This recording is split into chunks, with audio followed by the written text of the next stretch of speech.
All right, good morning, everybody. Happy Thursday. Welcome. I'm your host and pilot, Uncle B. Welcome to today's Microsoft Flight Simulator live stream. We are in the new to the sim, at least for me, the de Havilland DHC-2 Beaver. We're doing the land model. I'll show it when we're going to do a startup and taxi over to our departure runway. Here is today's route.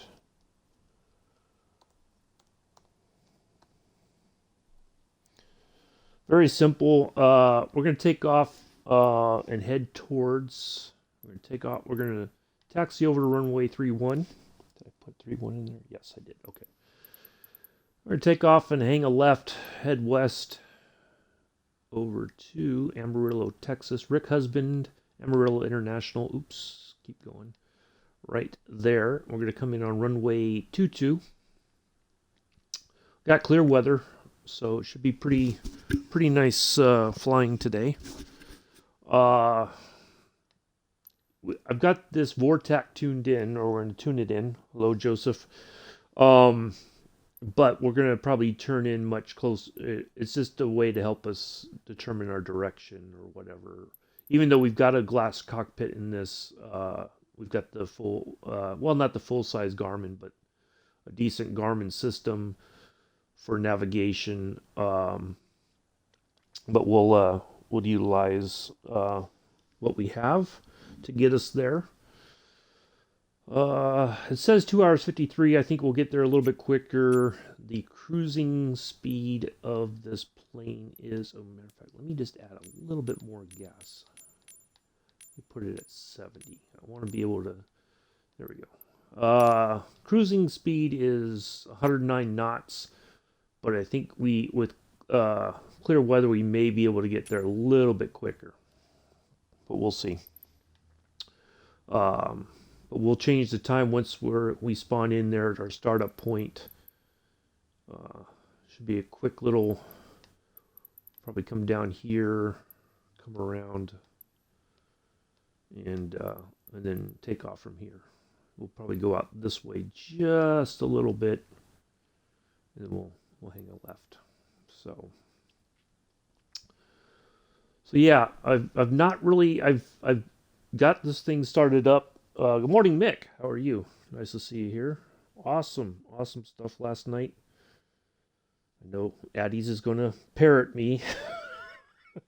Really enjoyed Minecraft last night. It was good stuff. Glad that the farmhouse basically kind of came together there at the end. So anyway, so yeah, that's what we got today. We'll give it a few more minutes, and I'll pop over. We'll spawn in over in our starting point. But if anybody is going to fly with me, you can go right to runway 31. That's our departure runway for today. If not, that's perfectly fine. We got a little dusting again last night. Very light snow still falling right now. Nothing significant. Yeah. So,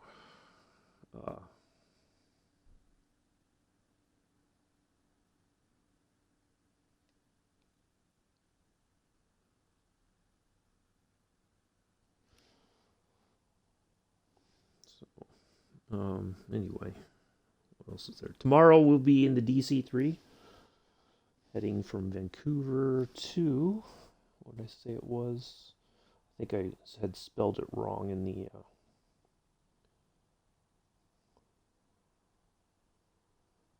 let's see. Where's my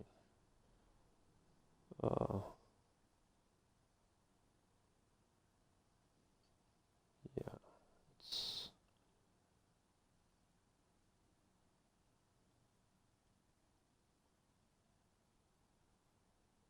Kelowna, I think is what the name is. So yeah, that should be a good flight. Not sure what I'm going to do about the weather. Maybe just put sunny weather and we'll see how we get on with the plane, just so that we don't Otherwise, I think it's probably already snowing up in Vancouver. I don't know. We'll see.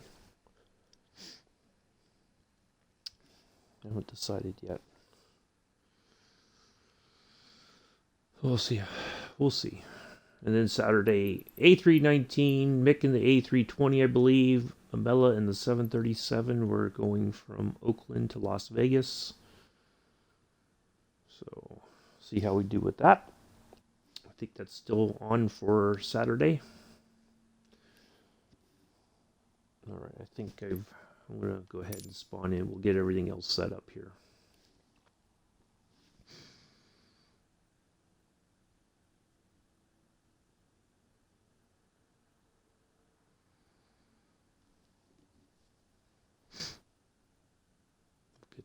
Get the time.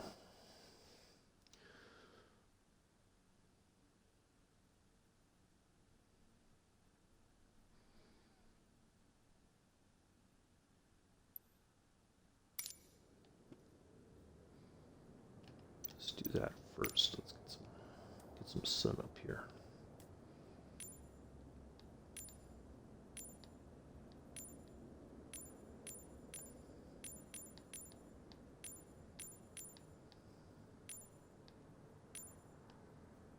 There we go. That'll work.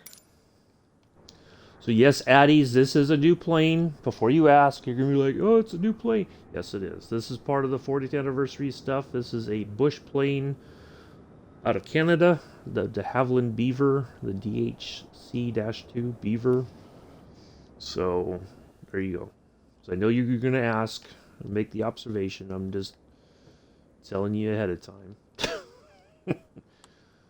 I recognize that it's a new plane. Yes, it is. All right. I think I'm not going to worry about the... It does have this very cool little pad thing that you can actually... You can click on it. Although you can't do it up close. You have to do it from far away.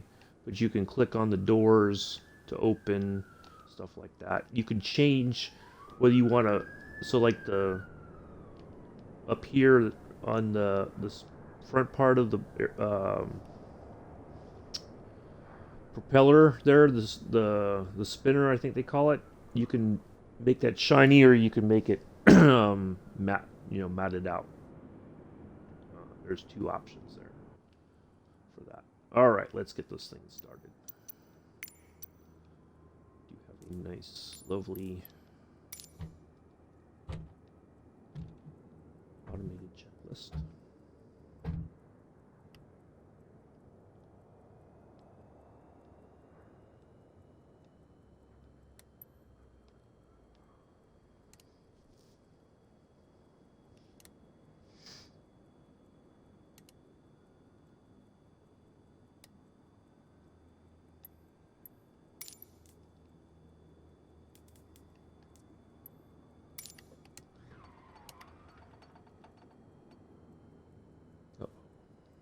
Oh, it took it back down. Oh, come on.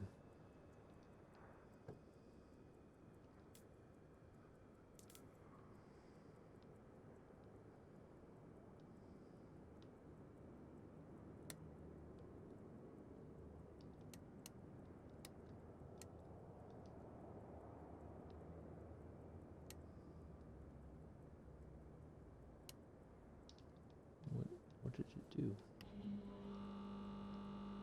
Well, that's odd.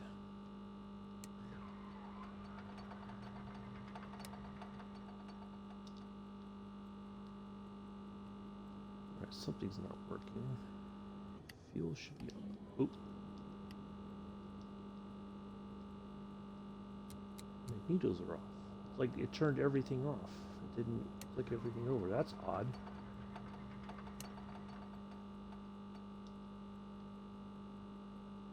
What is going on? Why is this not wanting to start?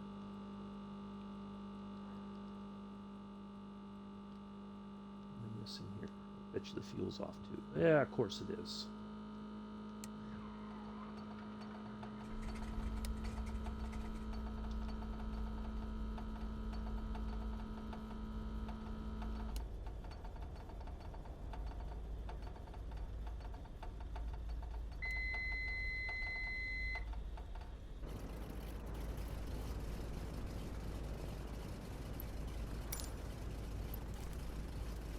Oh, because I didn't do the... Okay.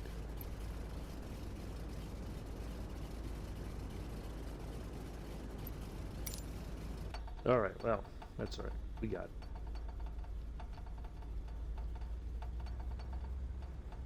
Let the engine warm up here. I don't know what that wobbling is. Like something's rolling around.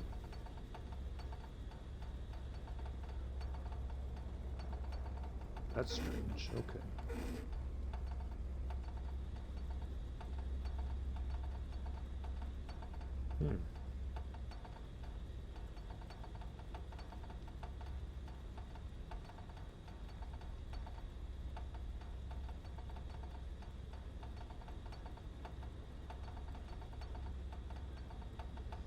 Or make sure all the lights are on.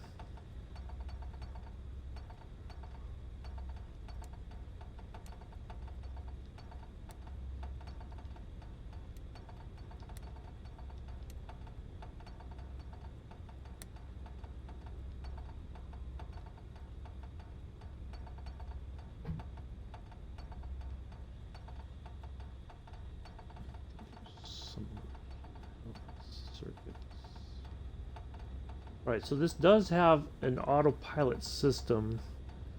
What I'm going to do is I'm going to go ahead and dial in 5,000 feet.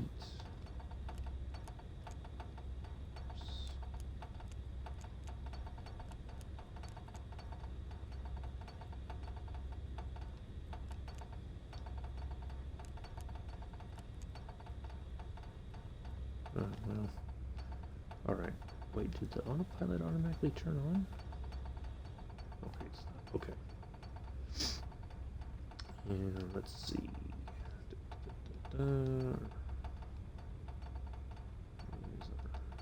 That's set. Okay. Alright, let's go ahead. I don't know why didn't my... It's like my co-pilot's asleep in the other chair.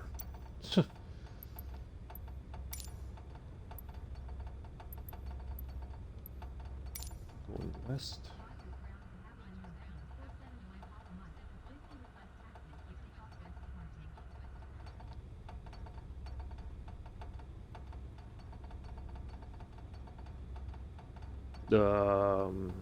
Wow. Okay. Well, this isn't going according to plan. All right, hold on a second, folks. Let's restart this here.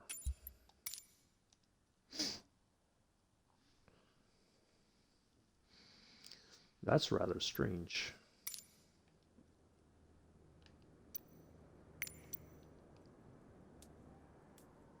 Because normally, once you turn on the systems, your co-pilot usually starts talking on the radio.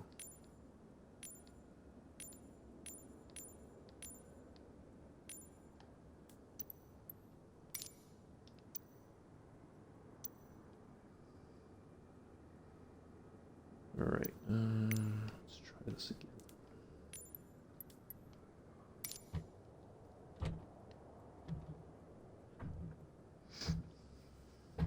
I just did this the other day and it worked fine.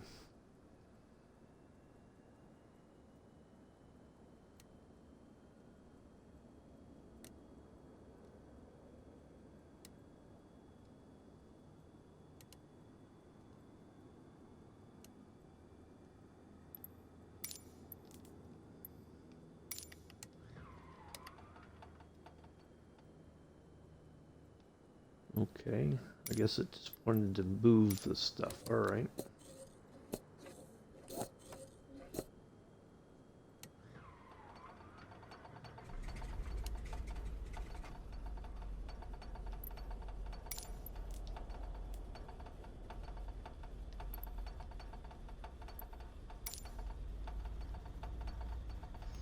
Do the warm-up too.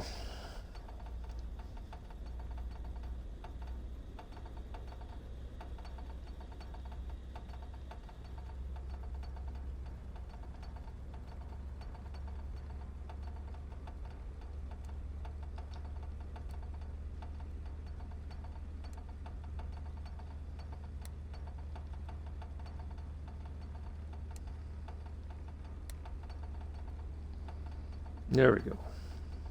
I'm waiting for the oil to warm up. I don't know where that sound is coming from. I did not hear that the other day.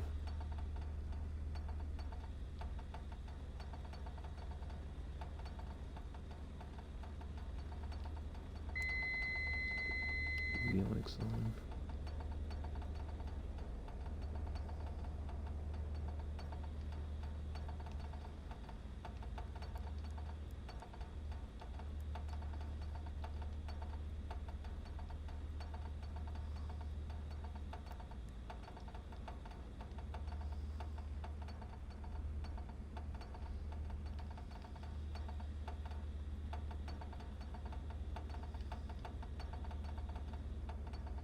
Okay, that's all set. And, alright.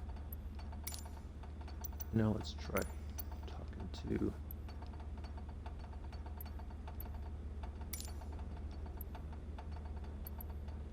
Nope, we don't want clearance. We're not doing an IFR flight.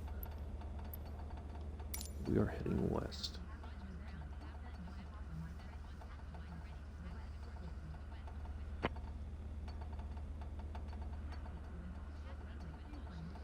Wow, we're not even hearing the frickin' ATC voices. Hold on a second. Did that get turned off somehow?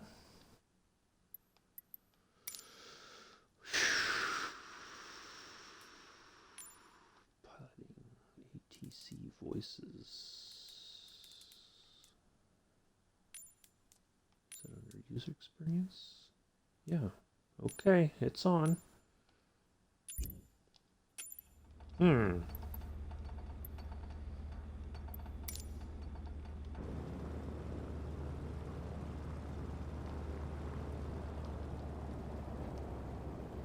That's rather odd. Well, let's get going here.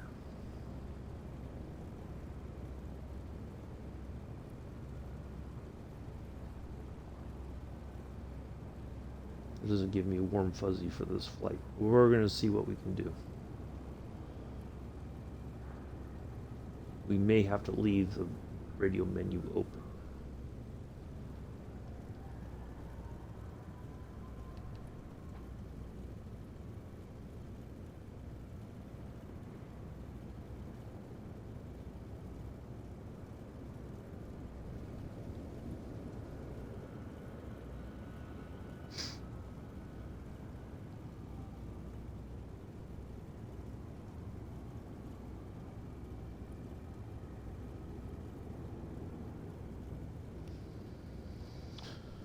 Anyway, let's see how we get on with this.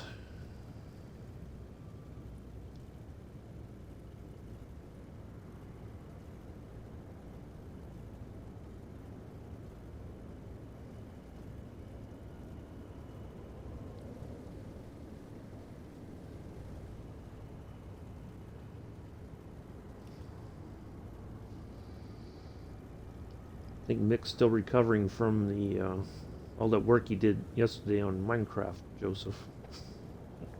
He might be doing dad duties at the same time.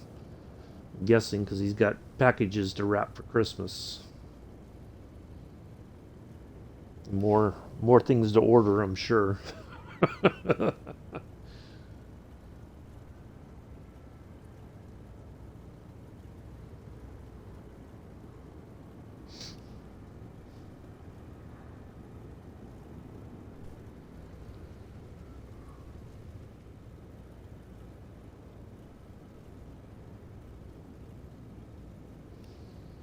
Yeah, there he's taking a short break for lunch. He might have been able to convince the significant other to give him a little break.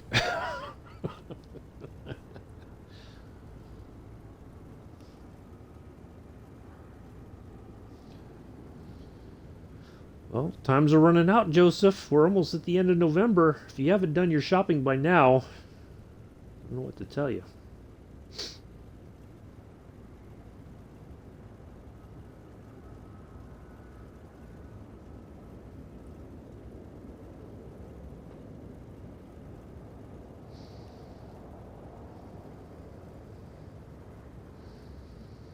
You know what happens when you wait last minute? You can tell by the gift.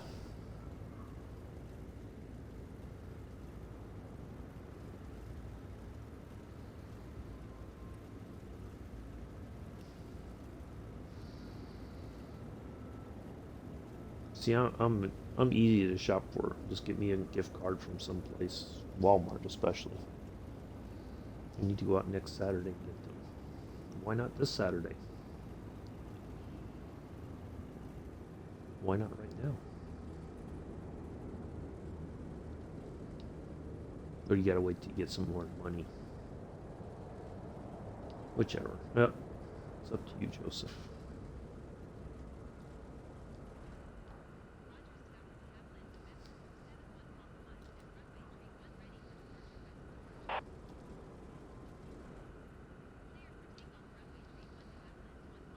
I don't know what happened to our voices, but I guess they took all that crap offline. Who knows? I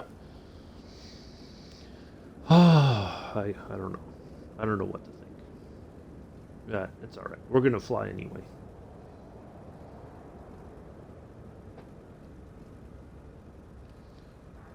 I'm gonna open this up, but I'm gonna minimize this so that way if we have to utilize it, once we're in the air and on our way.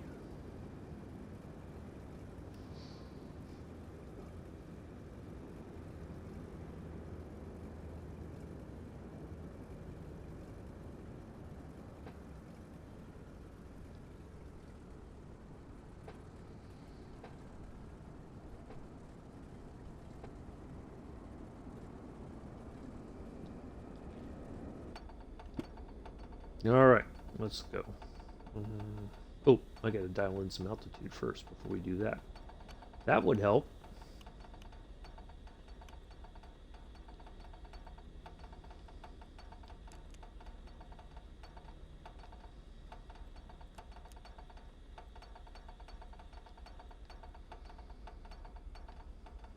Alright, let's go.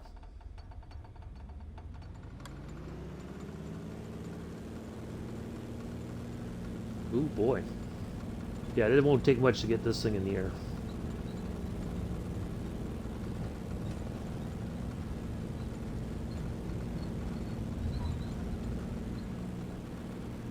Look at that, we're already in the air. Pull back on the stick just a little bit.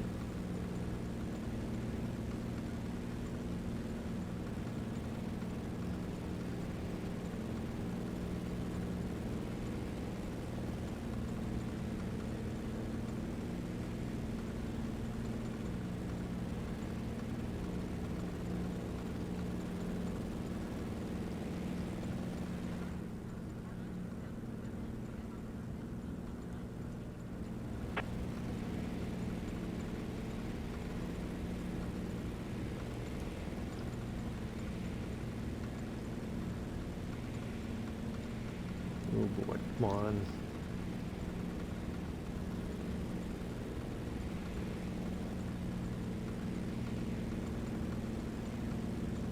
What did I say? It was 2.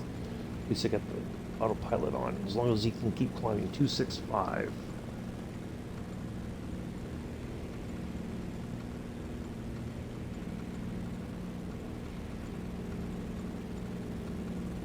That is the autopilot heading mode. Oops.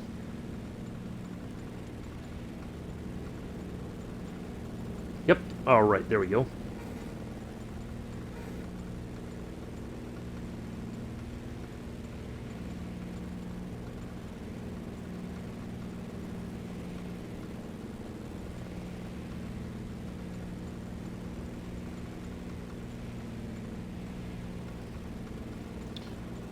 Oh, we gotta dial in 11660.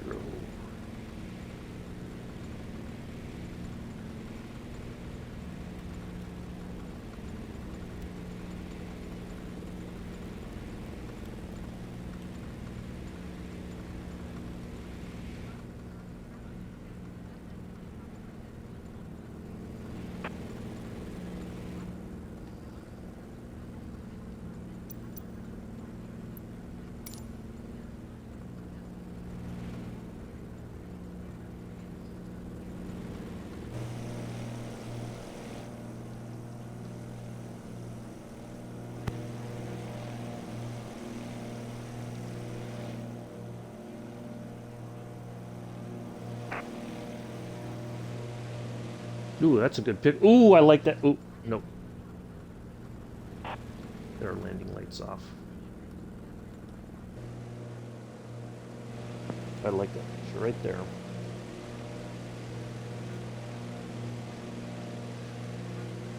Your lunch, Joseph. I don't know. Your game, your girlfriend. I don't know. Be any number of things. Just arrived. Your sister. I don't know. All the above, none of the above.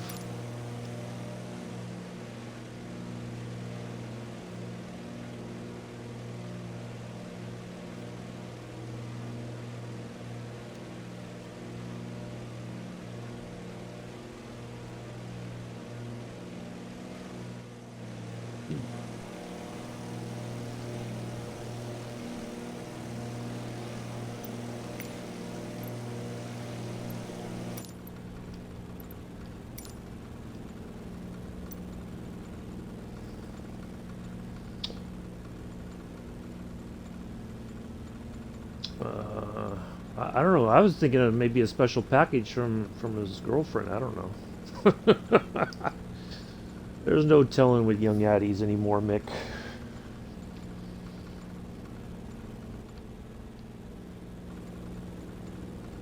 All right. Oh, we gotta really go more to the.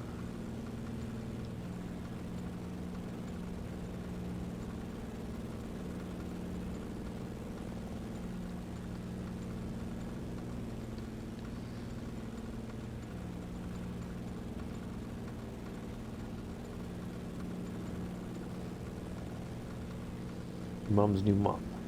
Yeah. A package of new underwear. I don't know. Any number. Any number. Whatever it is, hopefully you're happy.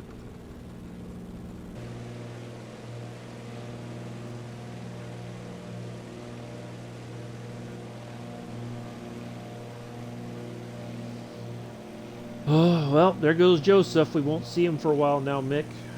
Toodaloo, Joseph. Have fun. Go arrest some people.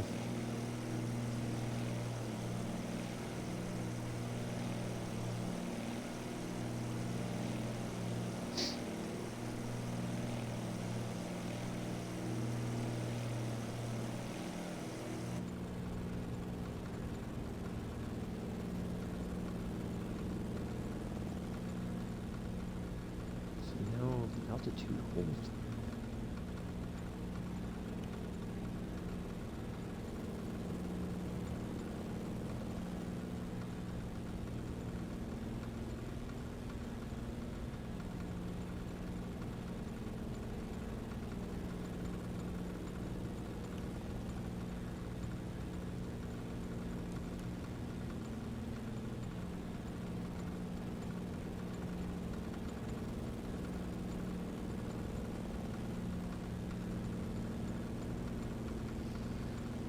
Yeah, you're gonna go play your game, Joseph. That's all right. Go play your game. It's all good. I know you're excited. It's all good.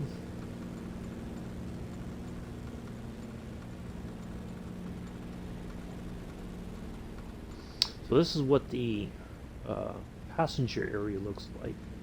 They look like fairly comfortable seats, I'm guessing. Now you could do a cargo version of this. Where it takes all the seats out and you got this whole space back here for cargo. Floodlights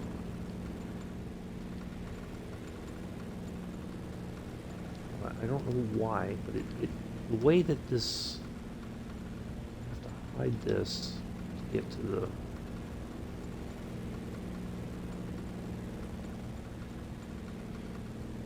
Alright, the landing lights are off.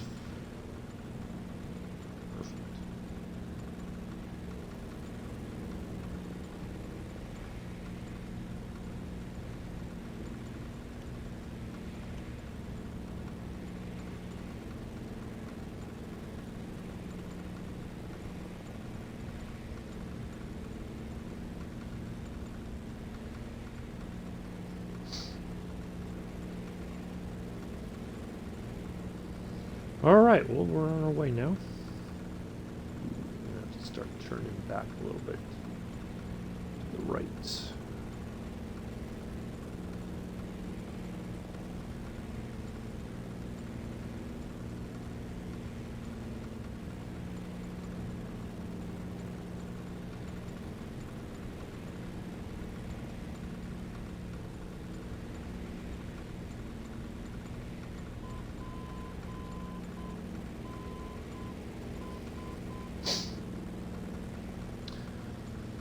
So yeah, this is pretty pretty darn good, I think. Although the startup is a bit wonky, and I'm guessing, like the little rattling, I'm guessing that's how it is in the real aircraft.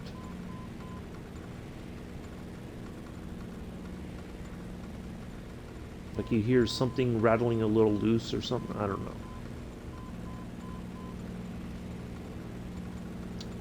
I didn't notice it before, but maybe I wasn't really paying attention to it, but I don't, this is something I noticed now.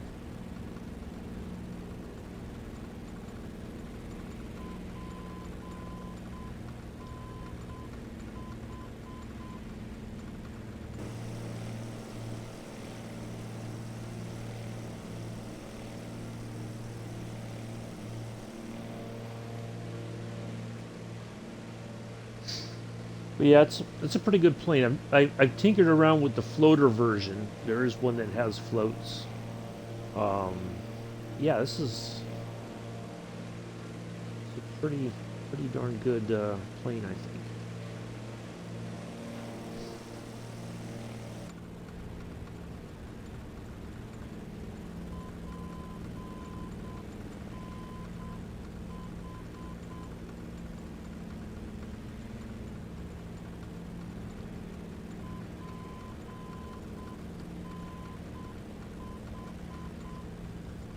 All right, now we're on the line.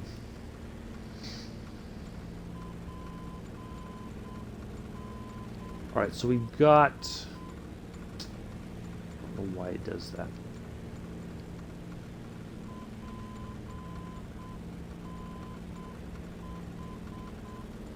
$183 nautical miles.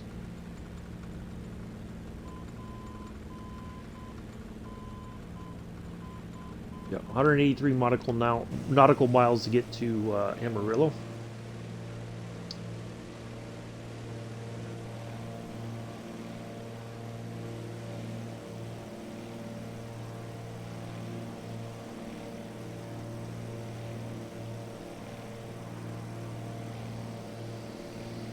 Try to finish off my coffee here before it gets any colder.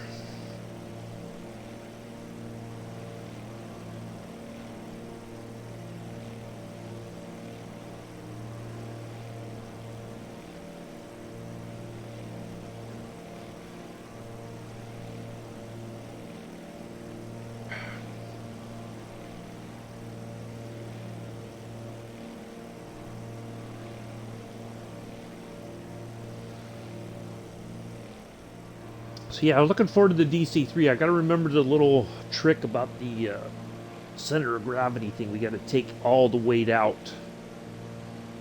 We'll use the retro model tomorrow, see how we do with that, because that's got an autopilot system.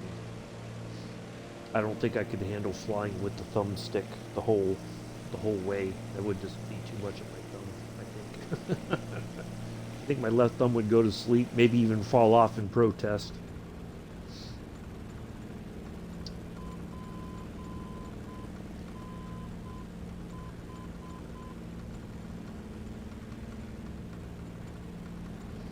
So, any plans for tonight, Mick? Or you guys taking a break, or is it what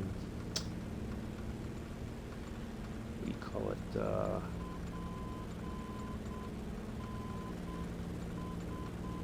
Modern Warfare, the new content that came out.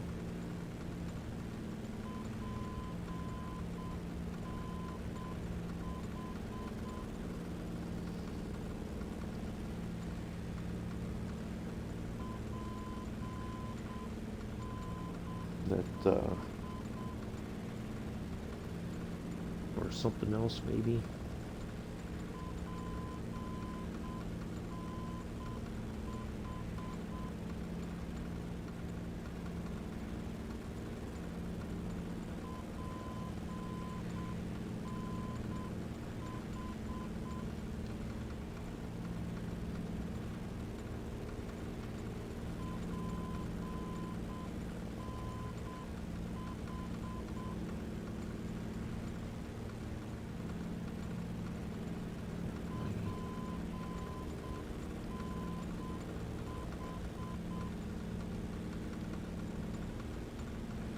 Okay, that's the rear, that's the front, that's the middle. Alright, let's change that to the front. Alright, there we go. Hello, Vengeful. Yeah, I might try the new con. Okay. Just tell me. Oh. Well, you thrive on that, Joseph. You like that, because then you start swearing in your little bedroom. Yeah, I'm doing good, Vengeful Squid. We're in the Beaver. The not on the non-pontoon model. Probably the less loved model. I think most everybody prefers the pontoon, but we'll see how we do. But yeah, we're on our way to Amarillo, Texas, Northwest Texas. We took off from Will Rogers World Airport there in Oklahoma City. Got the sun up. We got the sun at our backs, and so far smooth sailing. Yeah, until he starts dropping F-bombs in the chat.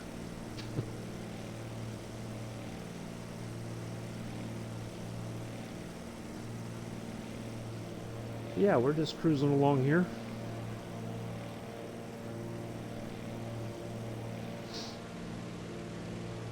Got 175 nautical miles to Amarillo.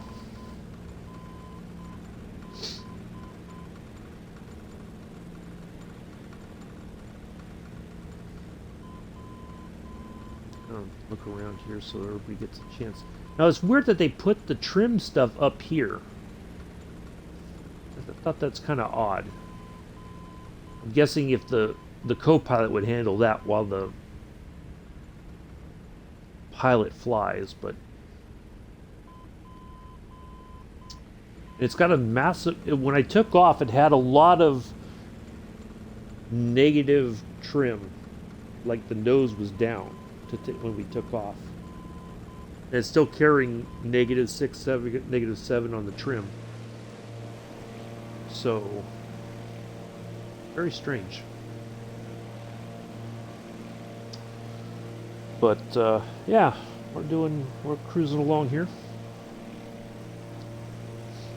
Was very keen on showing this off a bit today.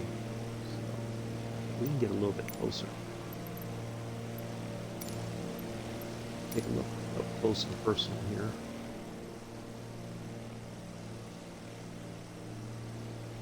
This was the only one of the liveries that I really liked out of the ones that they offered with the aircraft.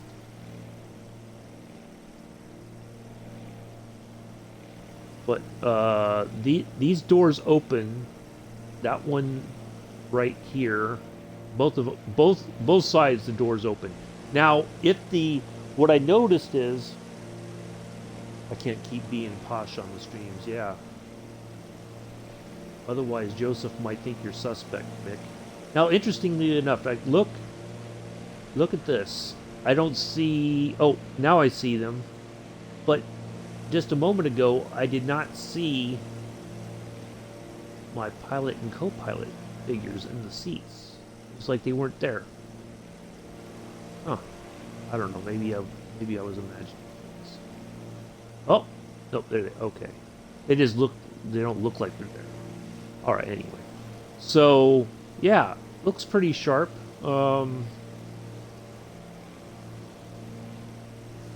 I like it.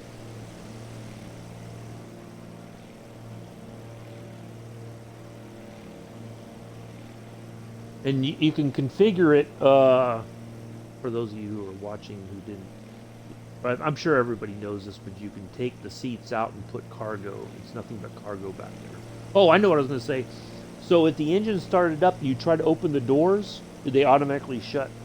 It won't allow you to open the doors if the engine's already going. Like they've simulated that the air blast from the engine, the prop, is so much through here through this part, that the doors will not be able to open. So I thought that was a kind of a cool thing that they got in the that they do. See, wait a minute. From back here, okay, there. Okay, see, it almost looks like they're not there, but they're there. I don't know. Maybe my mind's playing tricks on this one. But yeah, you got you can open the pilot and the co-pilot doors open. Both sides of these doors open. I think that's pretty much it as far as the doors. There's no other. I don't think there's any other open. So I would have thought that this would have part here would have been you could open it for the cargo or to put luggage back there, but I don't see any way of that. But yeah, I think they did a pretty good job with it. Looks pretty sharp, I think. You know, it looks like it's been flown. You know, it doesn't look perfect, right off the showroom floor kind of thing, but it looks pretty good. But they did a good job with it.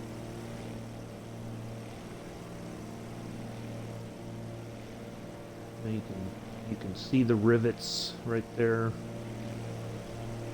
Yeah, I think it looks pretty sharp. Oops. Uh-oh. I did that again, didn't I?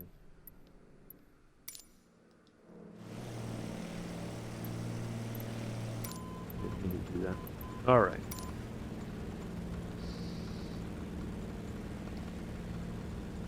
Yeah, it is something nice to have for sure.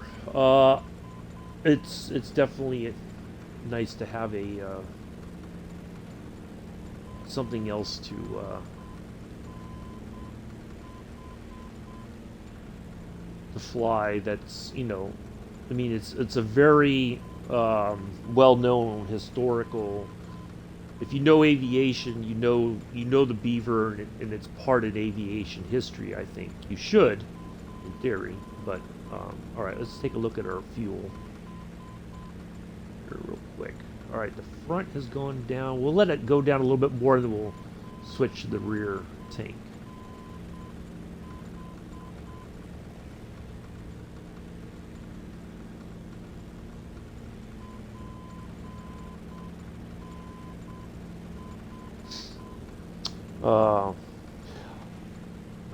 I did do a test run when I was thinking about flying with Scruffy last Saturday, I think.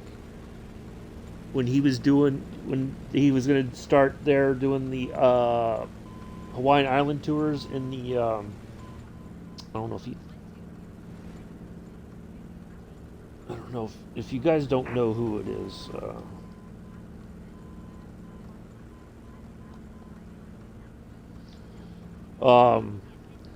So on Saturdays he's been doing the the flights. I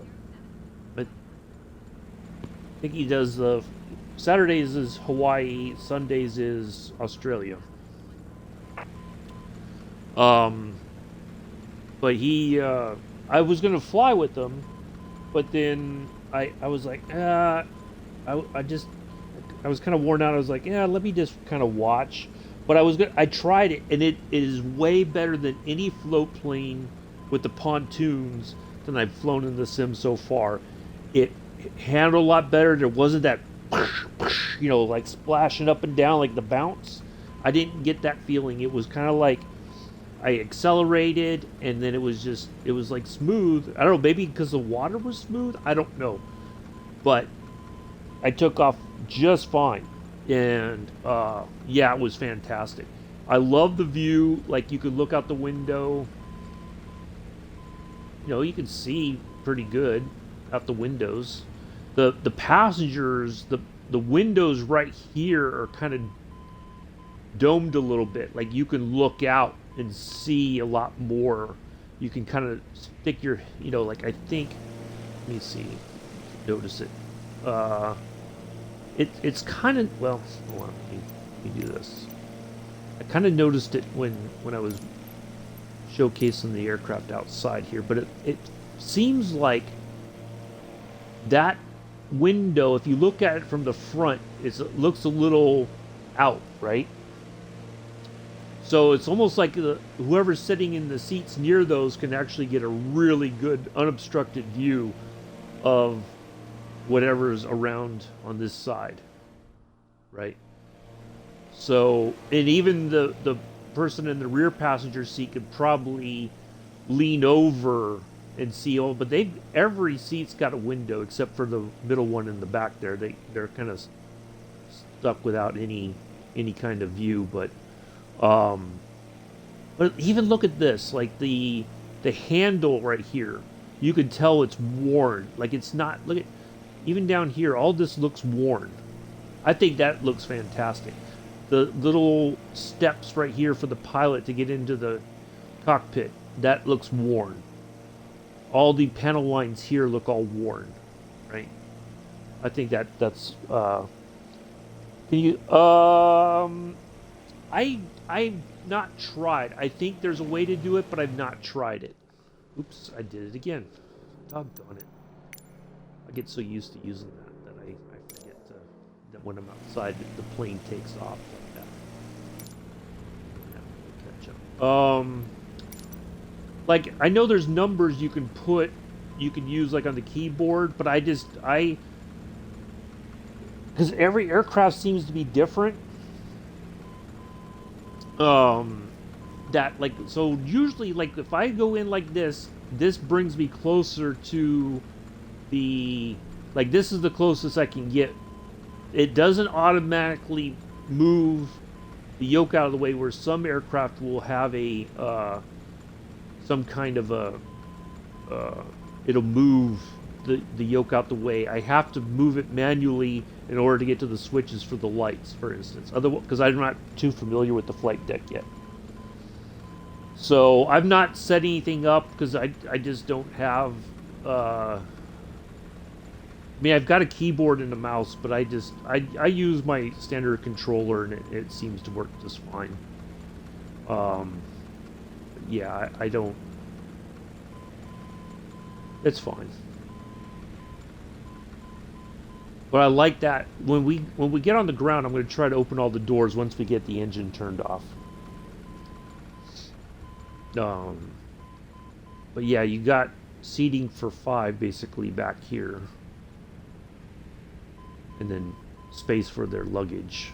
So I'm guessing like a ground crew or like the pilot would put the luggage back there, kind of get it set up so the plane is well balanced as much as possible.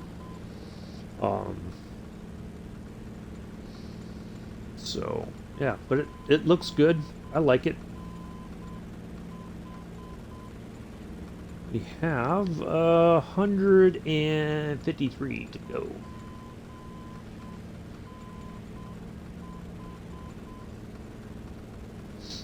Yeah, we're just cruising right along here. I'm glad it has an autopilot system. I'm sure not everybody's keen on that, and you don't have to use it, but for me, I can't. It's so difficult with just the standard controller to fly stuff manually for an extended period of time. Like, I know I'm going to have to fly it in manually for when we get ready to land there in Amarillo. But, yeah, it's nice to be able to, and then I can just kind of move around the plane, showing the different views without worrying about upsetting the plane. Hey, Scruffy, how are you? Yeah, it is really good. I really like it. This is the first time I've actually flown this, other than little test flights, just to see how it feels, kind of. Yeah.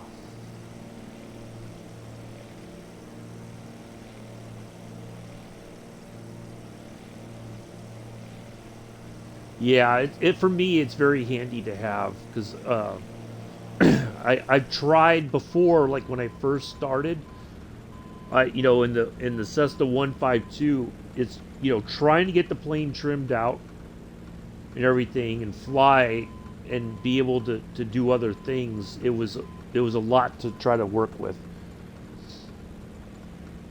Yeah, nice to see you here, Scruff. Yeah, looks pretty good. I really like it. I like the flight deck here. I like the look of the cockpit. Even though that this isn't like classic view sort of stuff, like this wouldn't be here normally.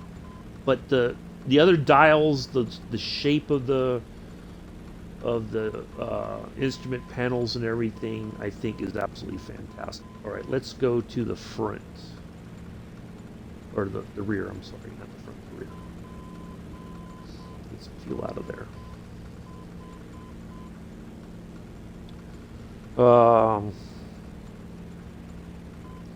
Yeah, I'm doing really good.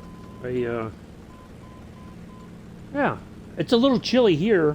We've had a little dusting the last 2 nights. A little bit of snow, nothing really like, you know, where the plows have to be out and all that kind of stuff. But we've had that's just a minor inconvenience for some folks. Maybe, you know, you got to get up a little extra early in the morning to get your car started up and get the ice off the window, or, you know, dust off the window so you can see and all that. But, you know, get your engine warmed up. Yeah, other than that, it's doing good. I'm going to give the DC-3 a try tomorrow. We're going to go from Vancouver to, let me see if I handle dustings. Yeah, lots of places don't. We're going to Kelowna. We're going from Vancouver to Kelowna. We're going to be in Canada tomorrow. I may leave the live weather on. I don't know. I'm trying to figure out which I'm going to do. So, yeah, I know when I lived in Savannah, there was one year that they had like a freeze warning, and they shut down everything. They were like, everybody stay home, only essential services like, you know, police, fire department, ambulance, doctors, and anybody going to work and leaving from work from the hospital. That's and the power company. That's all they wanted to see on the road. If anybody else was on the road, you were going to get in trouble. They wanted to keep everything clear. And of course, it was, I think they panicked, but it was probably good that they did, because, you know, if you get in an accident and you weren't, you know, so, or people need to get to the hospital, they wanted the roads clear as possible to get people there quicker. But yeah, like they shut, we were like no duty day. You know, stay by your phones just in case something changes, but otherwise we'll see you tomorrow. So it was very strange. And here it gets bad enough, like if some schools will shut down they'll have like a snow day, and then they have to make that up before the end of the school year somehow.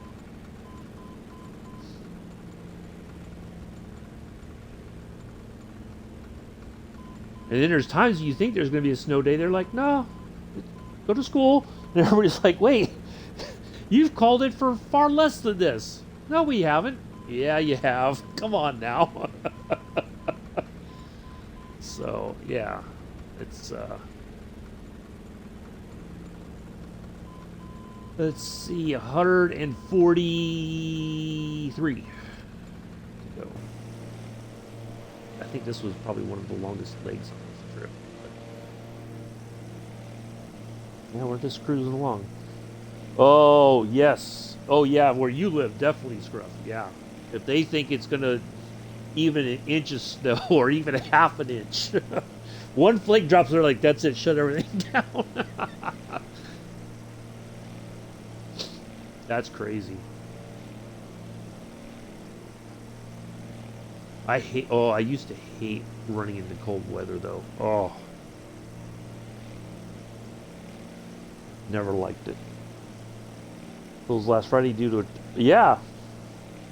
Yeah. Well, you know, it's funny, because it's like here I'll get like local flood warnings, right? And then nothing never happens. I think now they do it preemptively, because then they can say, oh, we saved everybody's lives. You know, nobody was at school. If they'd gone to school and they're like, and then the hit, they would have been like, why didn't you close it? You know, it's like they can't win either way. But it's better to err on the side of caution and think that it's going to come through, that everybody's home safe, you know, and families aren't worried about their kids being at school and all that. Oh, they can't get sued. Oh, see, I always thought that that was like something. If something happened that they failed to protect the the public, so to speak, that somebody would get in trouble, but maybe not. But I think they err on the side of caution, just in case. But yeah, I've gotten, like, throughout summer, I'd get notifications. This massive rainstorm's going to come through here. Winds and local flooding and all that, and it misses us. Oh, they can get sued. Yes, yeah, yeah. Yeah. I agree with that. So, I think they've learned their lessons. They'd rather everybody stay home because then they're like, we did a good job. Yay! Because if they didn't close it and something happened, somebody be in serious trouble. But yeah. But yeah, it's funny. I get all these notifications, and then nothing ever happens. But I don't think here they even close. Well, it was summertime, so the schools were already closed. But yeah, I'd get notification after. Oh yeah, something's bad's gonna happen, and then it doesn't happen. Everybody's like, but then the one time they don't, because there's been twice. Yeah, yeah, I would think so. Absolutely, absolutely. There's been twice that since I've lived here that we've got. One year we got 4 feet of snow. Another year we got like 5 feet of snow, and it takes them like after a while, because where I live like on a main street that the fire department and EMS uses to get to the hospital, especially the ambulances. The county, they try to keep everything clear. They've got the big trucks trying to plow. They've got the salt dumping to try to help with the grip and everything, to melt what's a little bit left on the road. After a while, if it's so bad, they just give up. Yeah, for us, that's a lot of snow. And usually this is what happens. It'll be very mild at the beginning. We'll get a little dusting here and there. We may get a couple of inches. Maybe on a rare occasion it'll get to about a foot. But there's been 2 times since in the 7 years that I've lived here that we've gotten a significant amount of snow. But it's usually late in the winter, like towards the end of winter going into spring. We get we get dumped. And it takes them a week, if not more, to dig out. And so you're kind of stranded. There's no safe place to walk if you don't have a car. Like the sidewalks aren't clear. All the snow gets pushed off to the sides. So the people who own houses, they can't do anything because they got this mountain of snow that they got to contend with. So yeah, it's the last time that it happened. It was, and I think I've got a picture of it, Scruff. I'll send it to you on Discord. It was from a couple years ago. It was matter of fact, about 3 years ago, I think. It was just at the end of winter going into spring. We got hit hard, and like I walked to the Walmart near where I live. It was dangerous. Like there was no safe place to walk. And then we got a rainstorm, and it took care of like a massive amount of snow just melted. And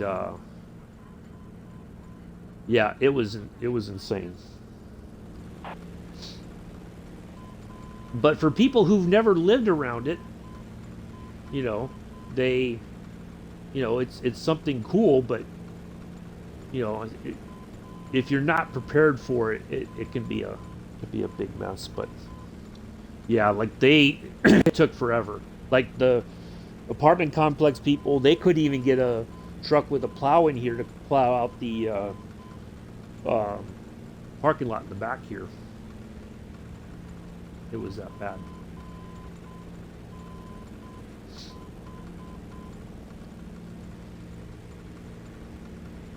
But yeah, it was insane.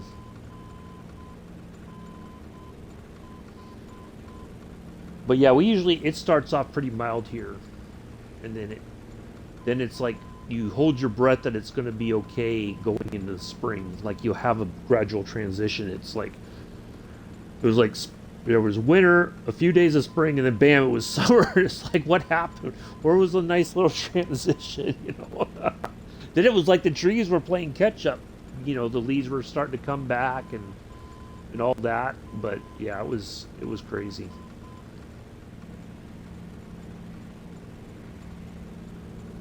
See, that's interesting. I want to see this.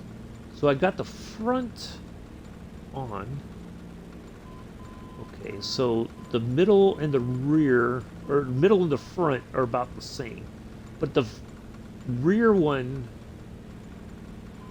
Well, okay, the middle is a bit lower than the front, or yeah, the rear one's a smaller tank. We're just we'll use that one up as much as possible, I think. Yeah, it was crazy. And the Walmart, like the parking lot, they like the coming in, there's like an area, there's like a fence line to the left of the Walmart center. They try to push all the snow up against there. So to keep the parking lot clear. So you got this huge mountain of snow, then as it melts, it's like all this dirty yuck, Yeah, it's crazy.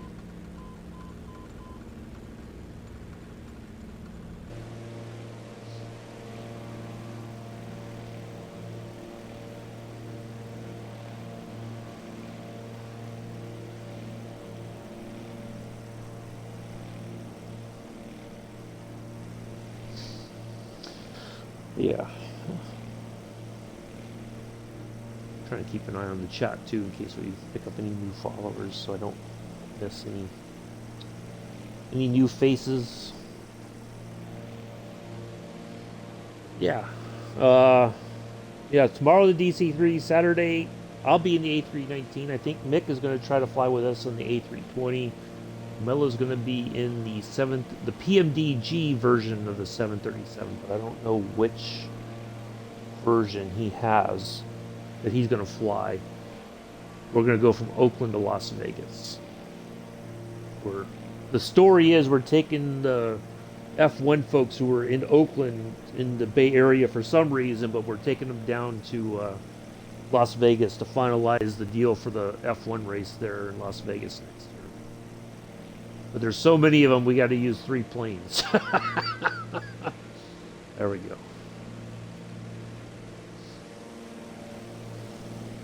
Not every seat may be filled, though.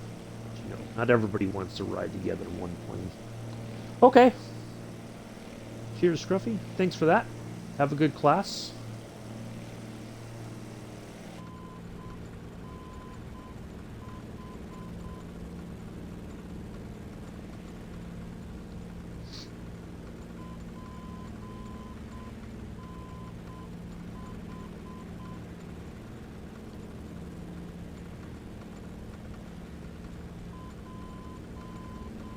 I think we're almost halfway there.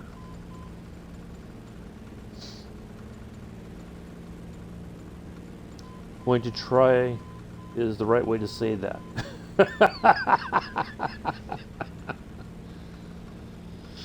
Well, it's closer to the weekend. Kids don't like, their attention starts to drift to the weekend and what they're going to do with their friends or what video games they're going to play or whatever. They're not really concerned about schoolwork or anything like that. They're more worried about what I think we're going to have to switch to. Ooh, shoot. Oh, no. Oh, oh my goodness. Turned off the fuel there for a second.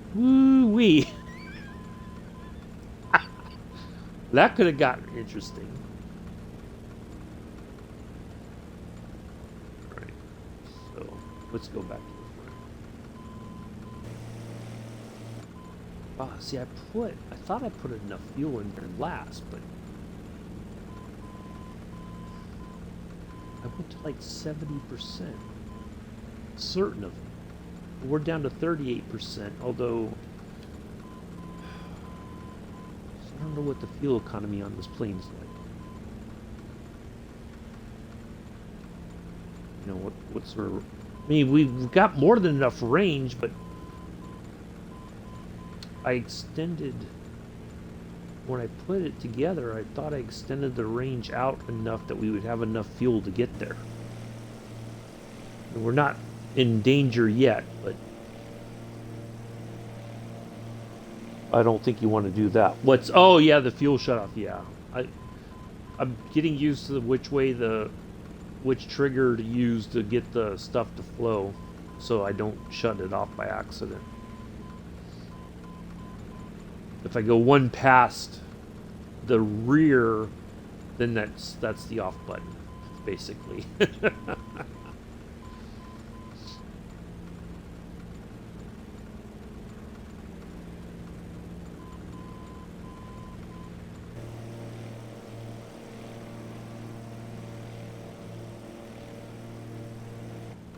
I'm going to try to lean the mixture back a little bit more too.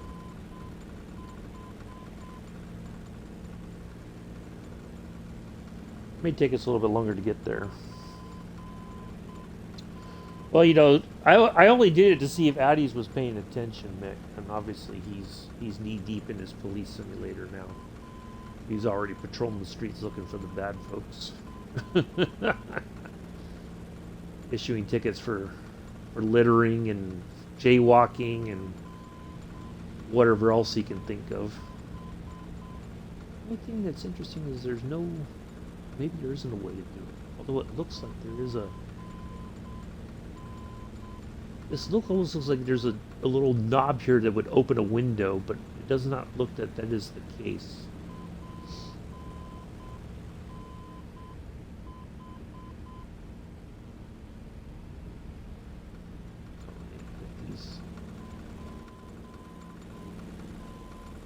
Safety belts.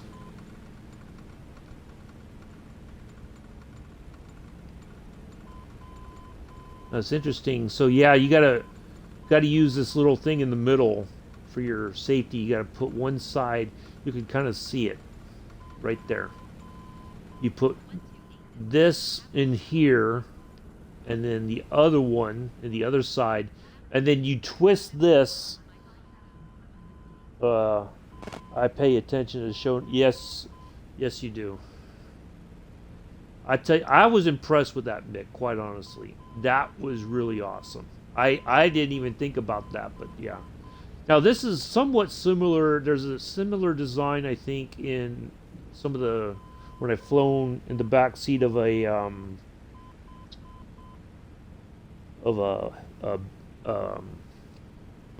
Blackhawk. You have shoulder straps, but you have this middle. And I think even in the vehicles we used when I was in Iraq, for instance, when we went on convoys, they have a similar system that you have across, because you're wearing so much gear that it's hard to have, but they have a very similar kind of design, I think, in these. So, but that's pretty cool that they have it like that. And then the back one has a traditional looking seat belt back here. So it's actually 4 people. I thought there was a middle seat, but no. So you only got 4 passengers. You try to open the door to see what happens. So yeah, but that's interesting that these have the traditional seat belts, like what you would see maybe in a car, right? You put the buckle in and you push the button to release it. Interesting. But the other one seems more like a classic. You got the seat pockets there. Oh wait. Oh yeah. 4. Good. Wait a minute, I don't see myself.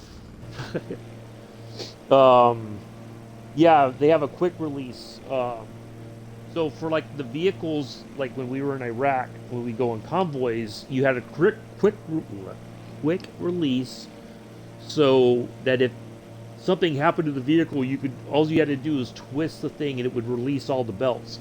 Now the trick was, we did rollover training right before we went. We actually deployed. We go to a center that has like a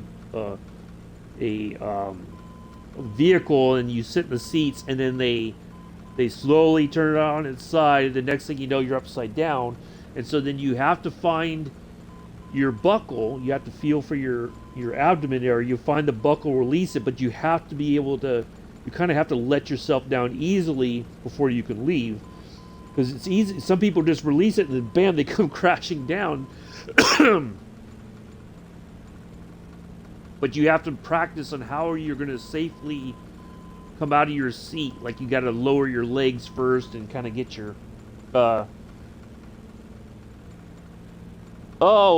yeah, Hack Donald's, absolutely. I'm on the Southeast Asia server. That's my name tag there. And we are, I think, let's see if I can find which airport we're near. Zoom out here. We're on our way to Rick Husband Airport, but we're not too far past. I think KCSM is the closest one, or Kelk, KELK. I think that one might be smaller. KCSM might be the larger airport of the two. So yeah, KCSM is probably the closest airport to where I'm at right now. Yeah, more than welcome to fly along. Happy to have you in the air with me.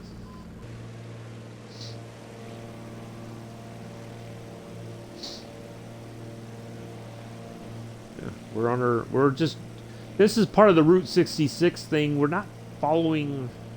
I couldn't even tell you where the route actually is. We're just flying from airport to airport. Southeast Asia. Oops. Southeast Asia.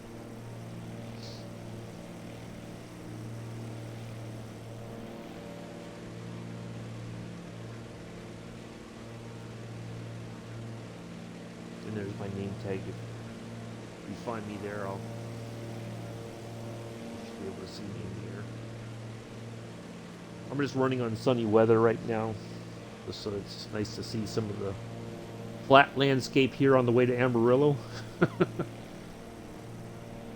Nothing much to see here, folks.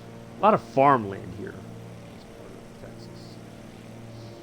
I'm not sure what their main crop is, but see a lot of the farm. Some of it's green, some of it's like looks like it's been harvested or plowed or something.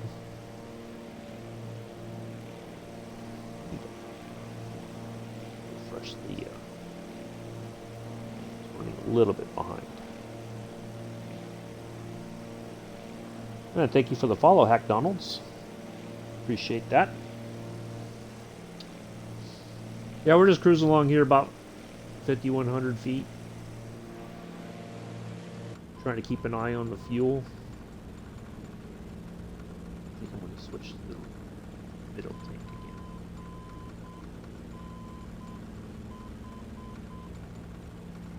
We got about 103 nautical miles, I think that is. 108. So yeah, we still got a bit of flying left. Yeah, if you want to join in, more than happy to have you here.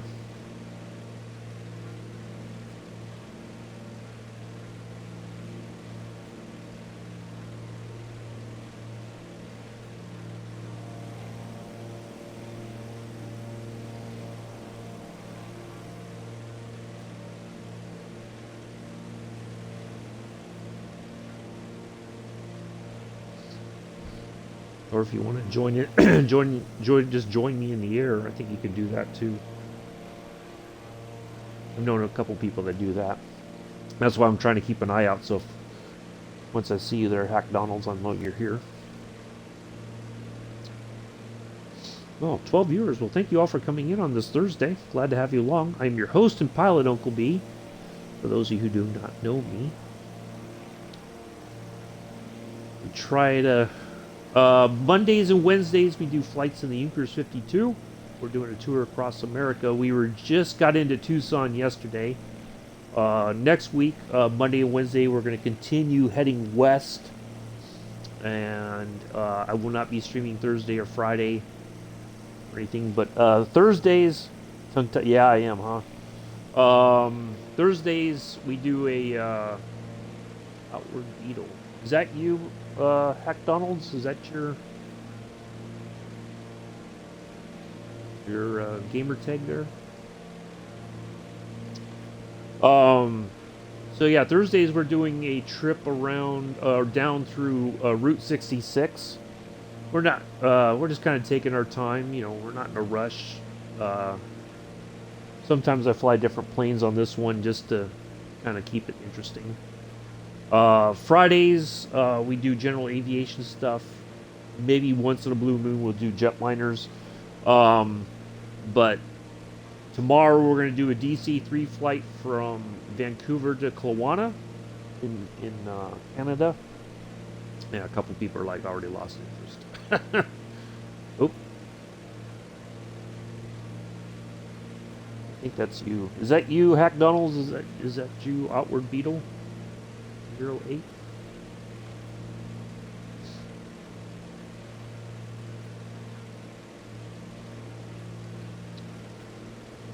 So, yeah, that's what we do here. This Saturday, we're doing a jetliner flight from Oakland to Las Vegas.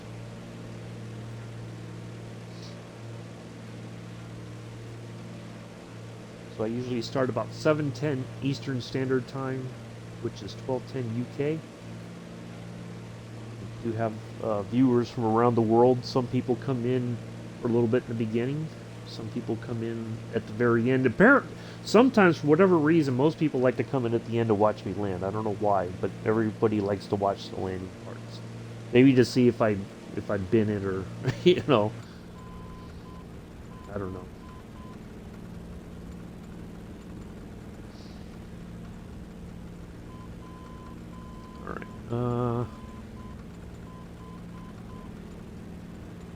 Yeah, I'm gonna let that the middle one get down a little bit more, and then we'll go to switch to the rear one here. So yeah, nice to have you all here. If you want, you're more than welcome to say hello in the chat if you prefer. If not, or if you want to. If not, it's perfectly fine.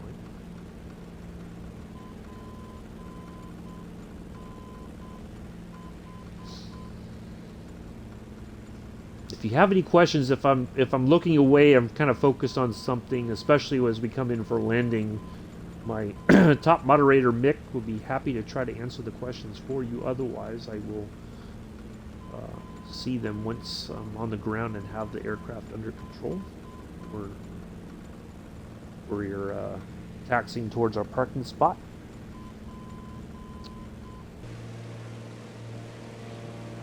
Something happened. I don't see.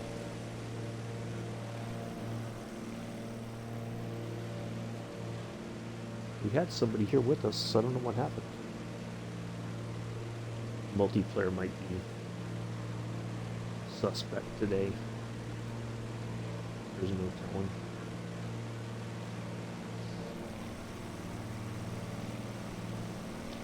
Yeah, happy to have you all along.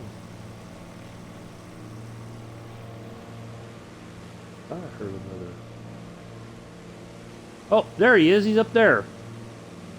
Aha! Okay. I was like, I thought I heard another engine. There he is, the DV-20. Nice.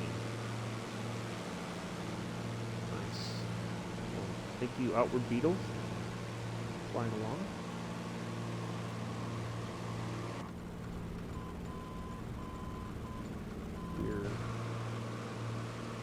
We're heading to Amarillo.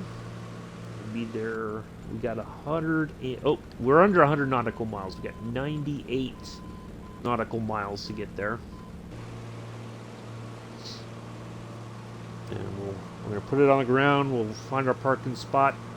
Call it a day. We'll be back tomorrow on the DC-3. Fingers crossed that flight goes well. It's a lot of flying. But hopefully it's going to be nice and scenic. I know there's a lot of snow-covered areas there on the way.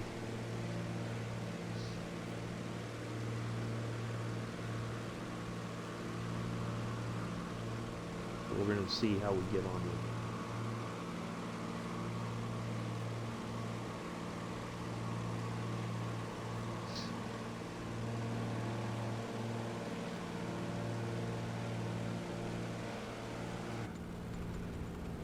Where's my fuel? Oop. Alright, let me change to the rear tank. Gas out of that. There we go.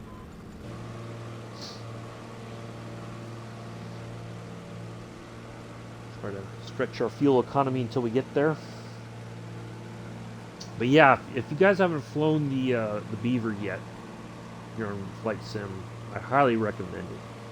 It's got its own little quirks. The automated checklist works for the most part, but there's a few spots that it might get stuck sometimes. But if you don't want to do all the stuff yourself, the automated checklist does work.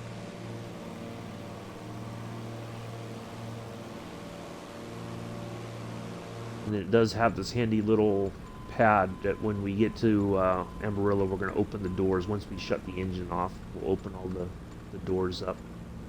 See how that looks.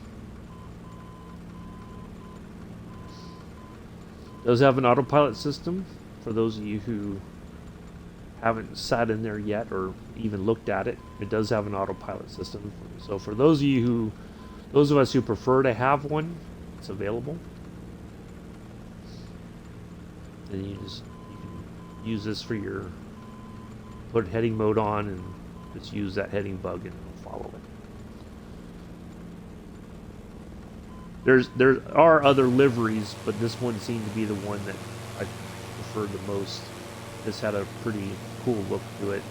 Like the colors, like the way that about the lines and all that. So that looks really good. I'll show you. Let me go back over near the aircraft. The cool thing is, you have all this panel line stuff here. Look, it's all used looking. It's not like brand new. From a distance, it does look all brand new, but up close, you can see it's weathered a bit. It's used a bit. It doesn't look like it just came off the showroom floor. The footsteps there, oops, all look like they've been used. You can see the scuff marks, kind of, all that. You have two different choices of your spinner. I like the matte version, but you have a shiny one as well. The engine, I think, looks pretty good for what you're able to see. There's the exhaust. Yeah, looks really good, I think.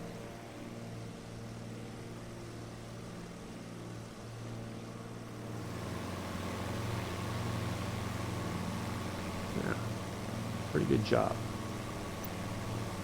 to the developers of this aircraft. I think they did a really outstanding job with all that. There we go. Now we got some formation flying going on.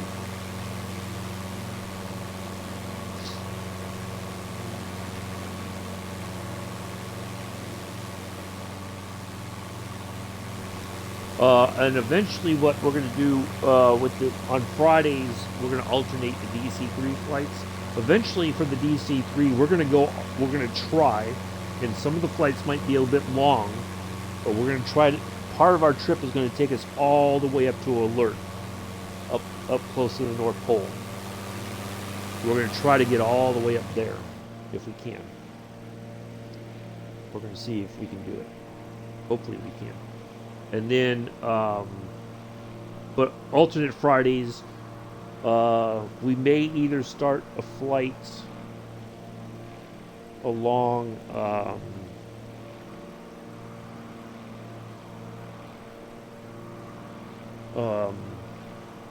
in South America or in Africa. I haven't decided yet, because there's a lot of areas that I haven't discovered yet, or flown around in. So, hello, I gotta go to bed. Okay, how are you? Nice to see you here. Welcome. I'm host and pilot Uncle B. Doing good.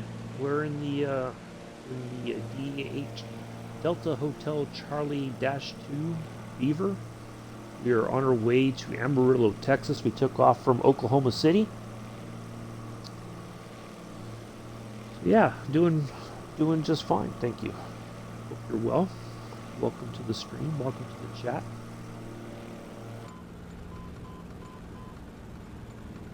Okay, I gotta switch this back to the front.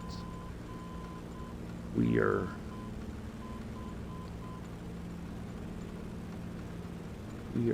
getting close to, we got 87 nautical miles. I think I may have miscalculated my fuel. Good, glad to hear it. Yeah, just if for those of you who do not know, part of this is from, let me make sure I do the right shout out here. There's a even if you're on the Xbox, you can do, there it is. You can join this thing called FS Hub. There's a link to the website. And they have all these different, they have like single flights, they have multi-leg flights that you can do. It kind of gives you something different to do in the sim.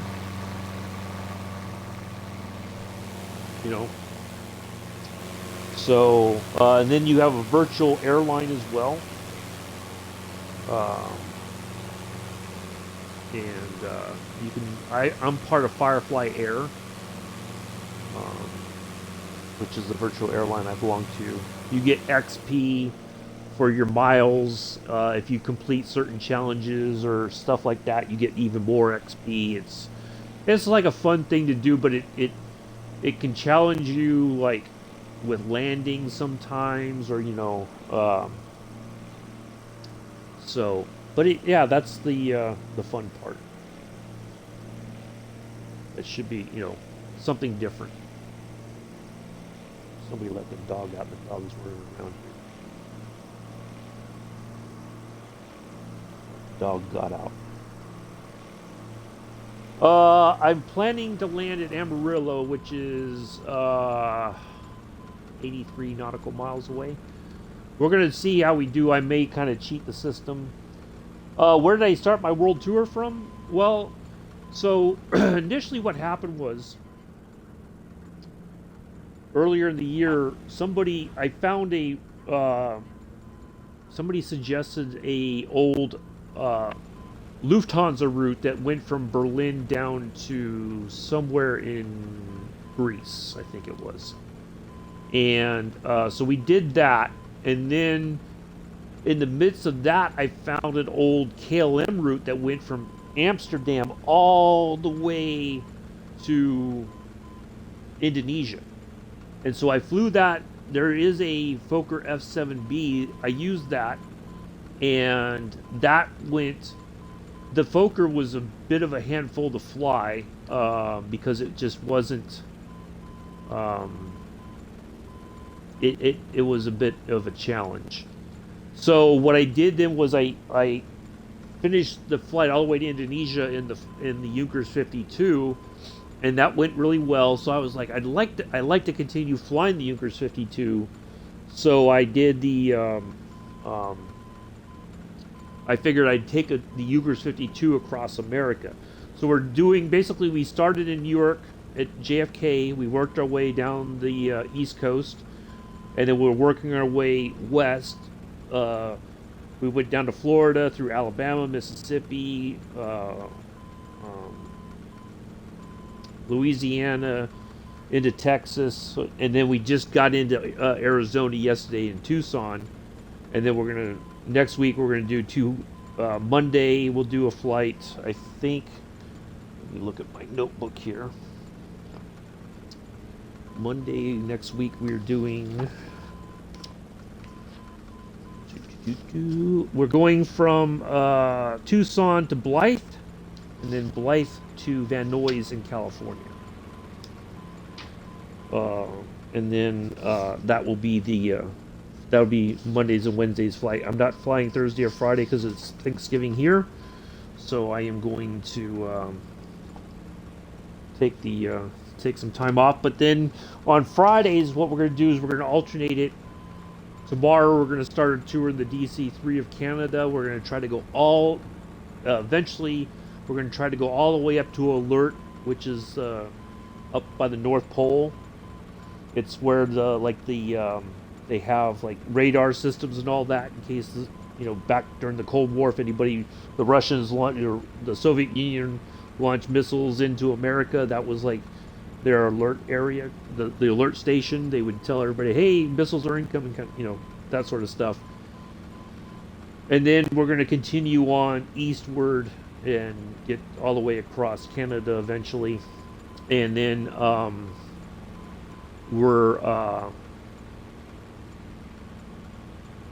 but on the alternate Fridays, we're going to try to do, it's either I'm going to fly in South America or in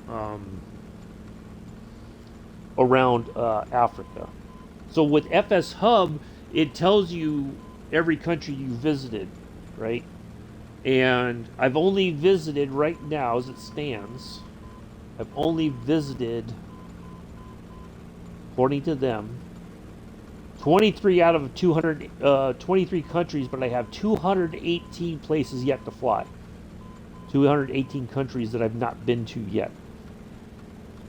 So I'd like to get some of those done, But part of it is, in some areas, navigating is going to be the tricky part. If you don't have one of these systems, it's kind of hard. You can easily get lost. Now, I feel a little bit more confident with my navigating skills that I think I need to do that back to the middle there. That I think I could get there, But because I do use like Sky Vector. I can look at a chart basically. Even I may not have like an airport information, but if I have an idea of the area, I can kind of fly my way through there. But yeah, I want to try to get some stuff done in South America. I want to try to. It may even be that we'll add that. We'll do a flight. One Friday we'll do Canada. The next Friday we'll do South America. The following Friday we'll do Africa, and that way we just kind of rotate it. Fly some different planes, sort of thing.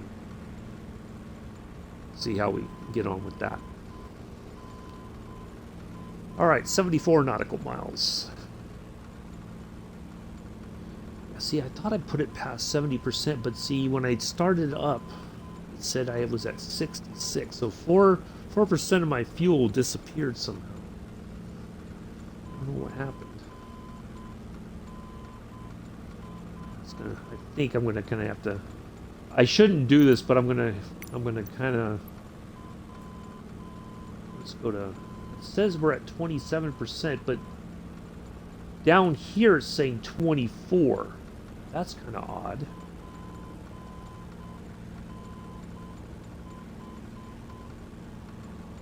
Huh.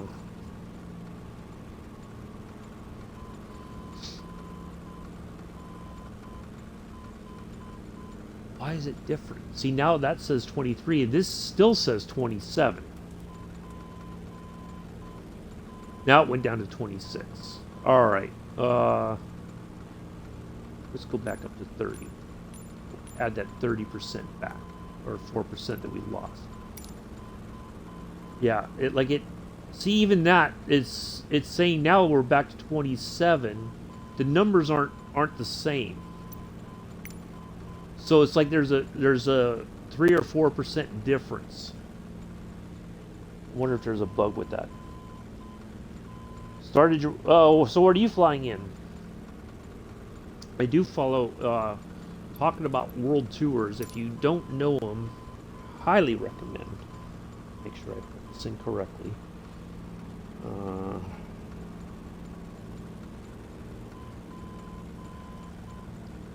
If you want any suggestions or any, do check out Captain Arash. He's done a world tour in the Cessna 172.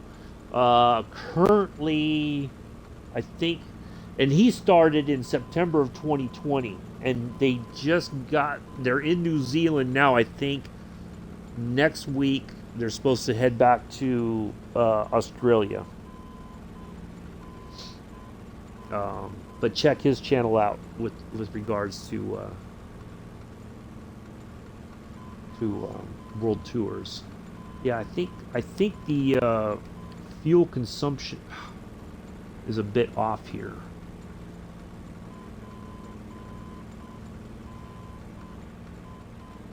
I'm gonna add more.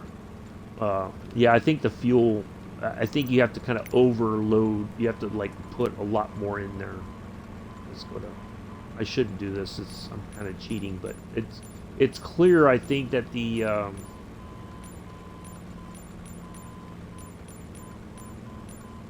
fuel calculation is. It's like you got to just go ahead and put in a full load of fuel to make it. I think their fuel sort of stuff is well off the mark. So, but we'll get there. But yeah, do check him out. He's been in the 172.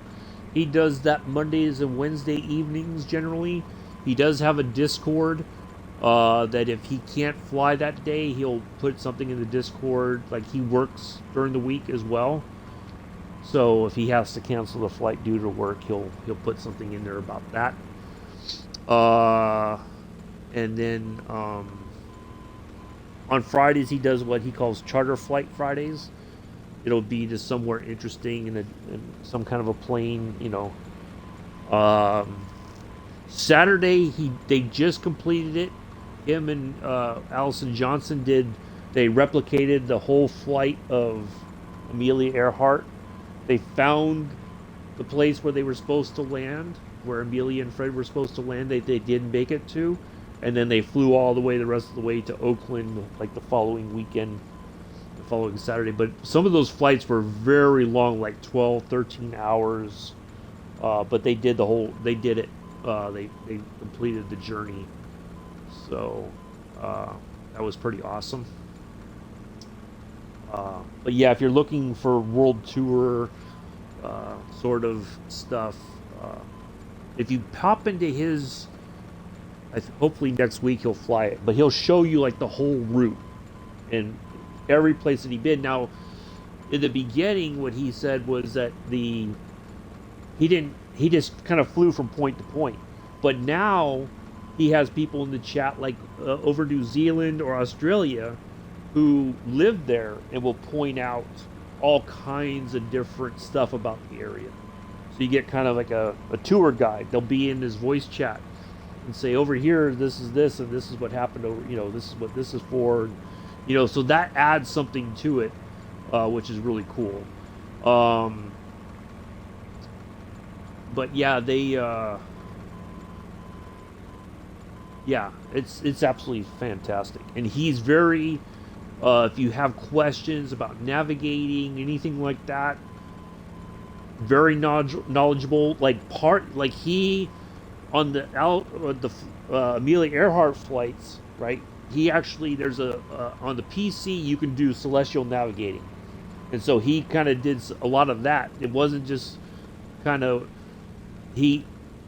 There's somebody who developed an actual celestial navigating app in a program for flight sim on the PC side, and so he would do all the information and say, okay, I got to take my shots. This is, I see this and I see this, and he puts the numbers in, and he said, this is roughly where we are. We need to turn this way, or we can stay on this heading, whatever. But if you have questions or you want to learn more, very patient person, more than happy to explain stuff. Like, I didn't understand the VOR to VOR stuff in the beginning. Like, I just would take off and fly around and land. I was like, okay, well, what else? Or obviously in the jetliner you do an IFR flight, but he'll try to explain it in a way that you understand it, and if you're not 100% sure, he'll try to find a way to help you understand it. That's the great thing about him. So if you're struggling with it, like the celestial navigating stuff, there's math involved, obviously, and a lot of people are like, no thanks, But he breaks it down. He'll show you what he's doing, kind of stuff. But if you have questions, whatever, yeah. But you can. He's on a multiplayer as well. Wherever he's flying, you can always hop in with him. Scruffy does flights, although right now I don't think he's doing Thursday flights. I think tonight he was supposed to do a stream, but he's narrating the air show, the virtual air show that's going to be on this weekend on the Microsoft Flight Simulator Twitch channel, I think. So he's doing the narrating for part of it. On whenever he flies, he's like, whatever you want to fly it. It doesn't matter. If you want to fly a fighter jet with him, go for it. If you want to fly the Beaver, go for it. Whatever you feel comfortable flying, fly it. He's like, he calls it no rules, just flight. Fly whatever you want to fly, however you want to fly it. He's like, if you want to buzz my plane in a jet fighter, go for it. It's all good. So yeah, very, if you want to fly with him, he's more than happy to have anybody fly in the streams with him. Most people try to fly the same plane as Captain Arish when he's doing the Cessna 172. A lot of people fly the 172. A few other people might fly something else, but he tries to make it where everybody is close together, kinds of stays together. But here's Scruffy's. I gave him a shout out earlier, but I'll do it again. That's his channel. Very cool guy. His whole thing is socks, right? And so he has somebody's mom who's sending him hand-knitted socks from Austria, and so he has a sock cam. So if you put in !socks, SOCKS, he's got a sock cam, and he'll say, today I'm wearing this, and they don't match, right? But they're very unusual looking, but it's always fun. Very cool, laid back guy. If you have questions, if he can answer them, he's more than happy to help people out. If you stream and you're kind of getting into the streaming thing, if he can help you out, he will. If you have questions or concerns about it, any ideas, feedback, whatever, I'm sure he'd be happy to provide that. Trying to think who else. Allison's good, although she's been I think she's been a little bit under the weather recently.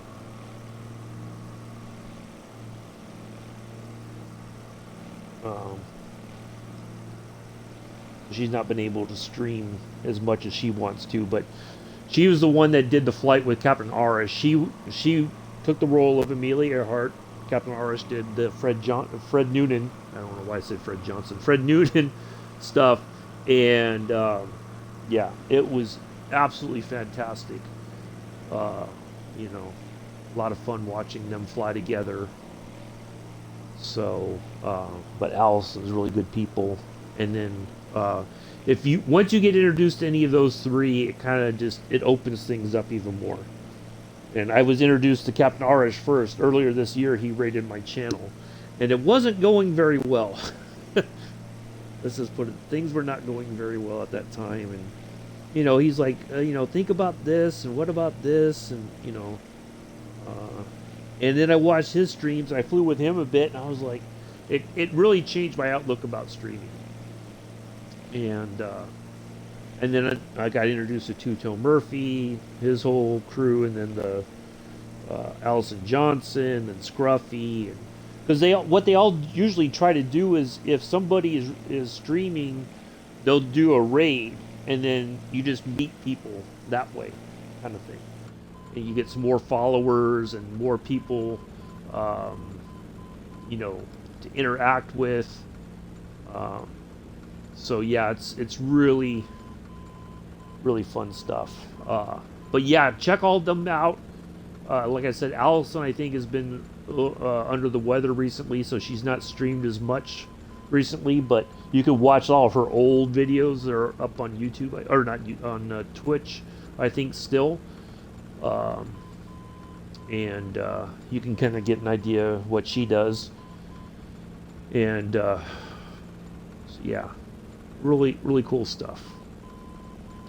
But it's great, like, you'll find people in the community that will always be willing to try to help you learn and okay, cool, excellent. Yeah, they've helped me out over the last at least maybe at the beginning of summer or even before that. But yeah, if you're looking for suggestions or any other kind of help, they're way more knowledgeable than I am on flight sim.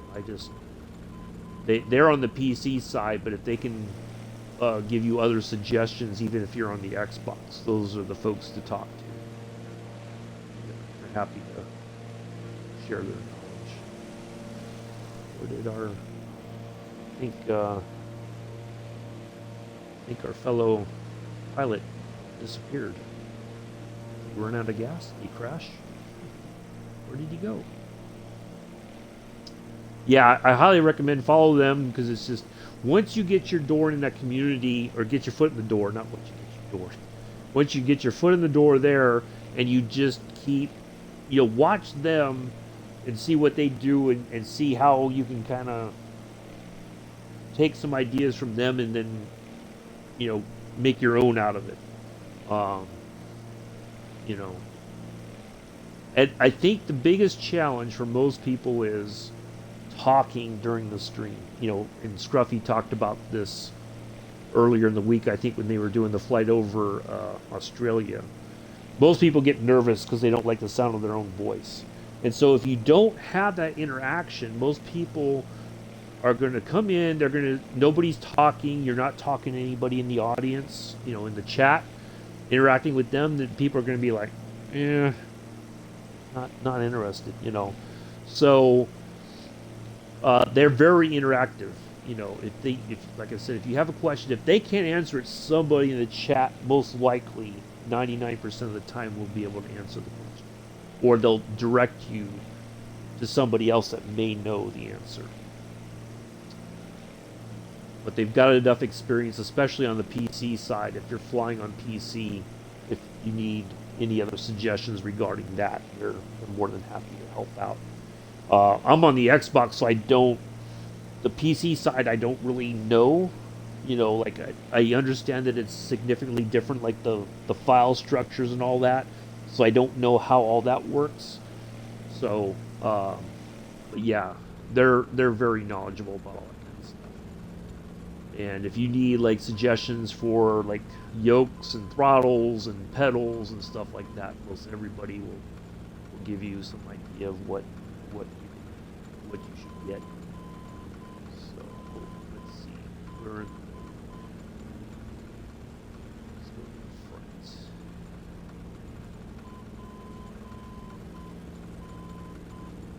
got more than enough fuel to get us there.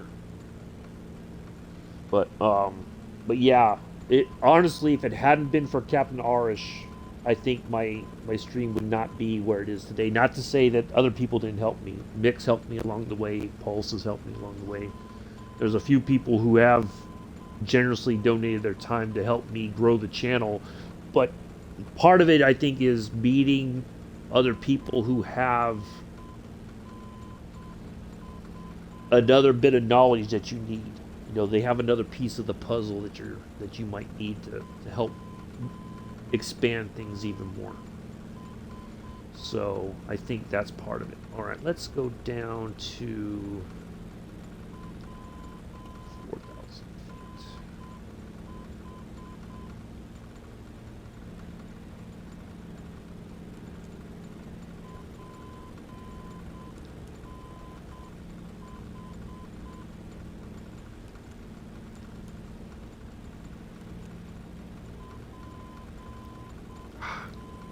Come on.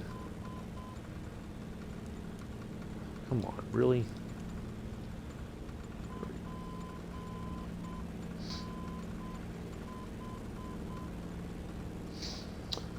So yeah, they're very good people. Yeah, a lot of it, honestly, I feel like if I hadn't met Captain Arish, and he is just an amazing guy, if anything, because next week's Thanksgiving, if I'm grateful for the fact that he raised my channel, because he gave me a lot of suggestions. If you need help, you can message him. If he can, on his Discord as well, if there's information you're kind of like, well, I see this, or I'm not sure why this is happening, he's very happy to. Somebody will help you sort it out. That's one way or another. So we got 45 nautical miles. So yeah, I think we'll live at 4,000 feet here for the rest of the flight.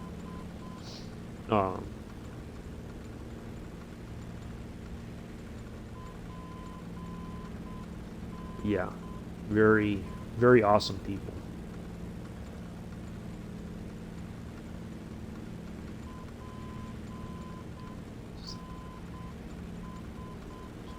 One insane. All right. No worries, we got plenty of flying left to do. We got 40-something nautical miles to go. 25. Because I think with the wind.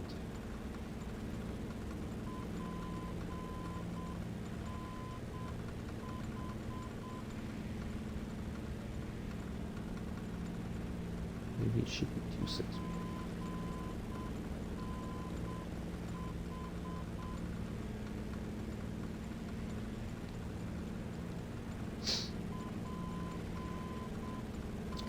Anyways.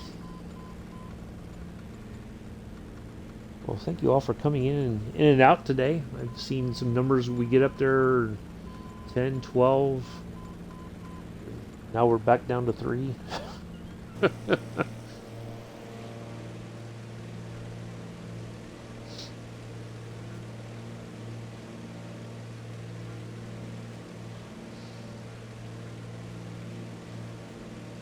Yeah, I think the fuel, they probably need to do an adjustment on that.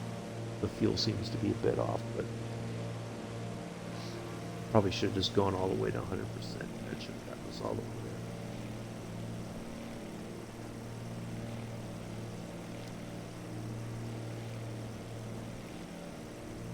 But now we know. No one's off to battle. G.I. Joe. Real Abby's hero.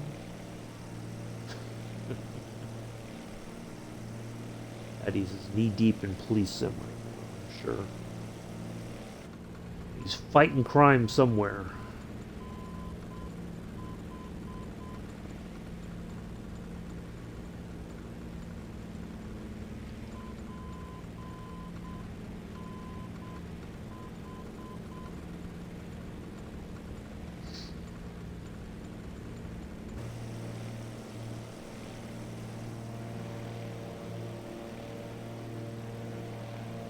Ooh, wow, it did not stop. Wait a minute, wait a minute, wait a minute. Altitude hold. Altitude hold on. Boy, it did not want to stop at 4,000 feet. So yeah, it seems like there's a little bit of a hiccup with the autopilot system. Huh.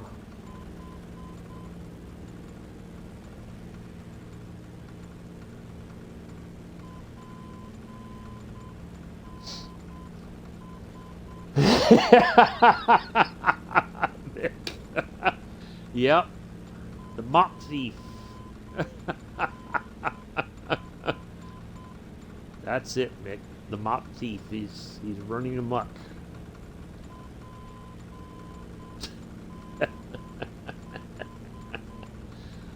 The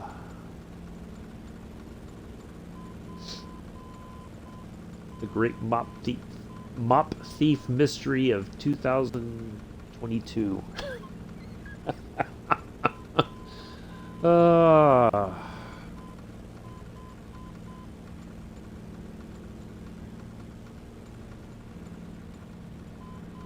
Yeah, a little bit closer to the ground here so we can kind of see the alright, let's go to the rear tank. A little bit out of there.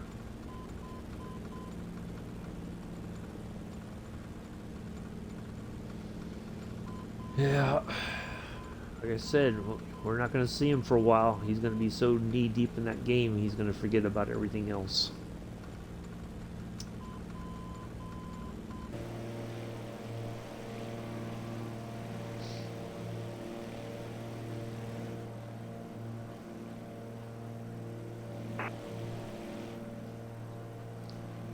Ooh, talking to Amarillo approach already.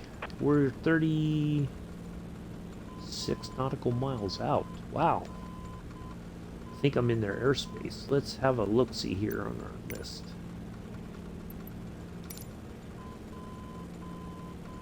Say, I don't think it's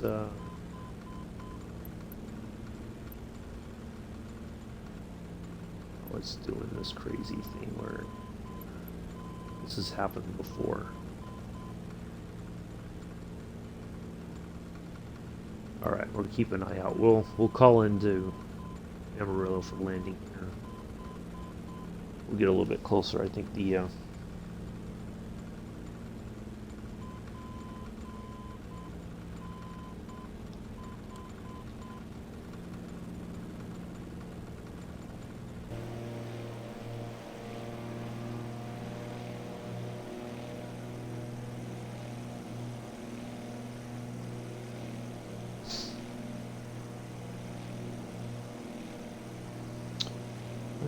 well, thank you for the new follow again, Hack Donalds. Appreciate it.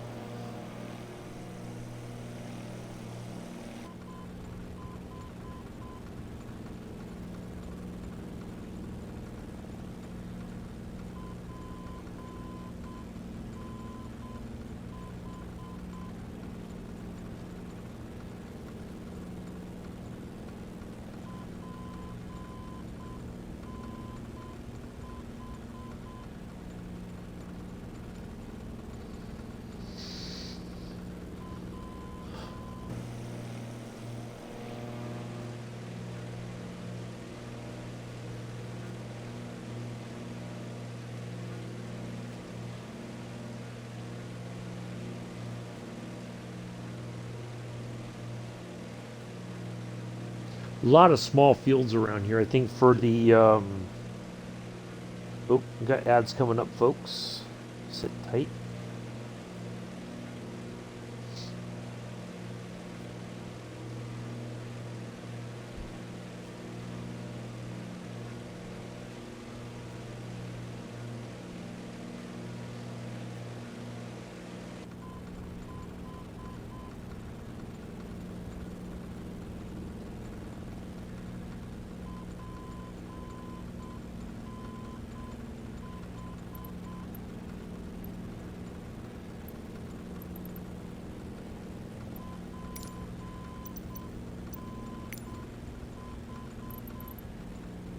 There we go.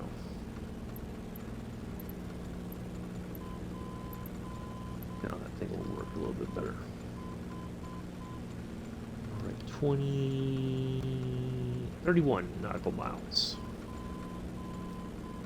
Ooh, look at that. Uh-oh. I think I might need to climb back up a bit. Go to the...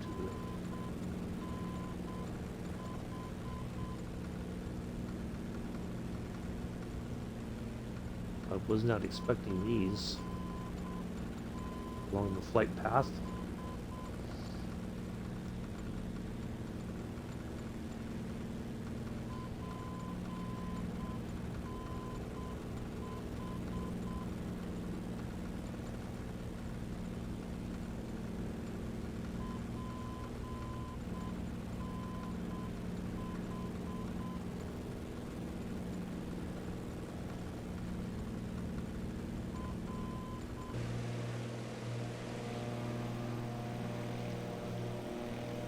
There you go.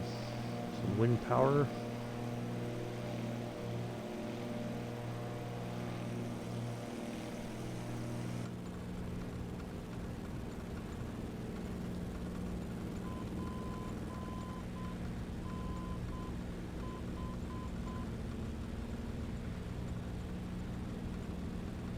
Well, that's pretty cool. I did not expect to fly through this today.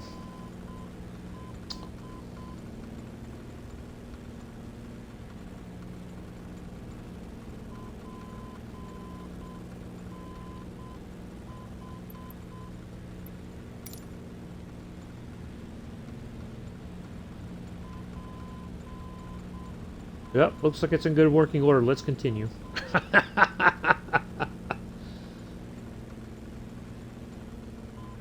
That's our inspection. There we go.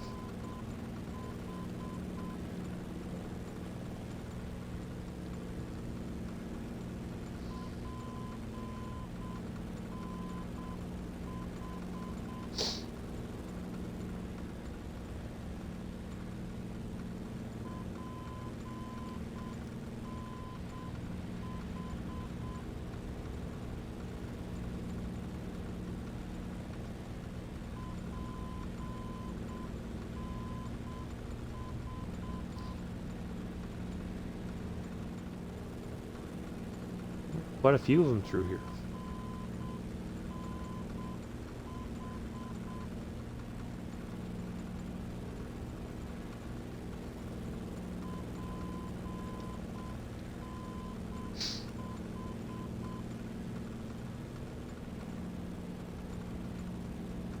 Ooh, I gotta check my fuel.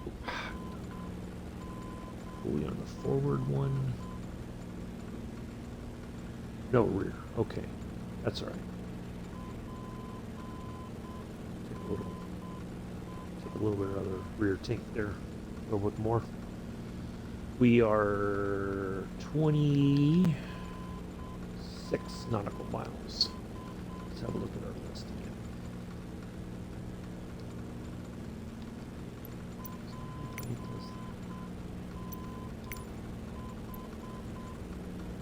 Oh, it did it again. Doggone it. Oh boy. We're gonna have to turn. There we go.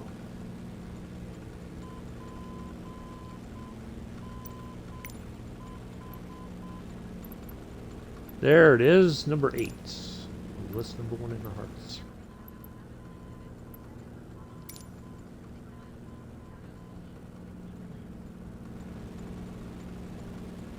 What is all right, I could live with that. Let's see here. What is the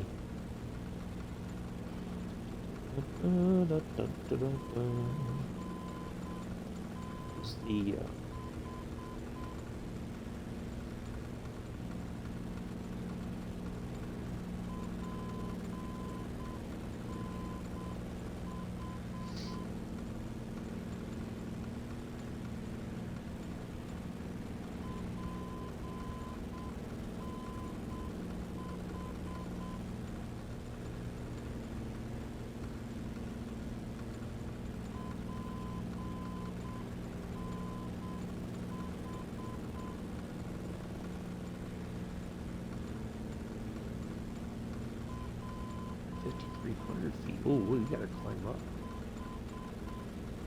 We are a bit low for our approach into...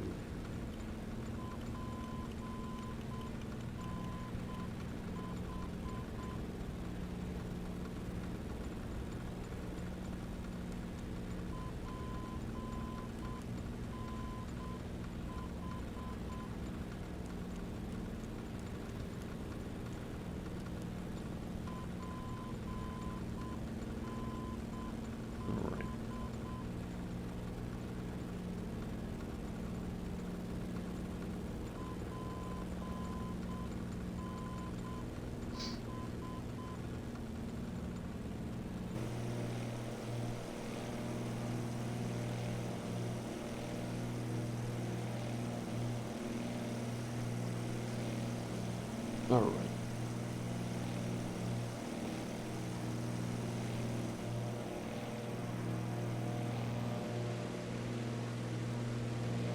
Yeah, I was not expecting that field of wind turbines.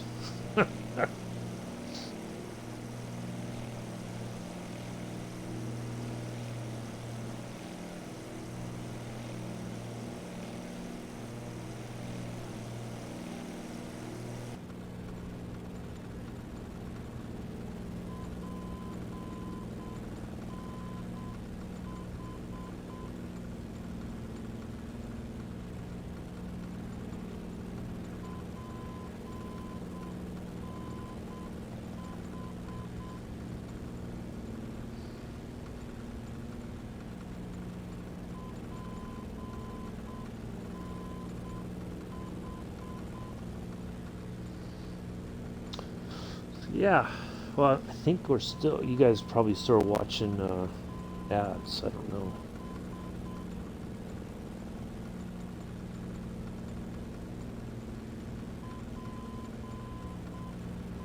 Joseph doesn't like my ads. Even though I have no control over him. He's made it very clear he's unhappy with me about the ads. He gave me the what for yesterday. You wouldn't believe it. Oh my goodness, he was very angry about the ads.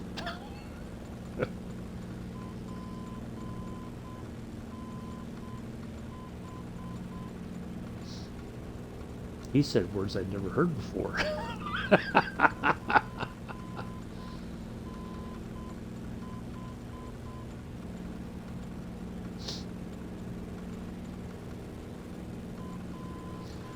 Well, thank you all again for coming in and hanging out on this Thursday. Hopefully you've enjoyed today's flight.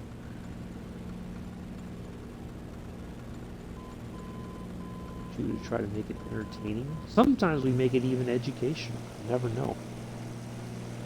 You never know.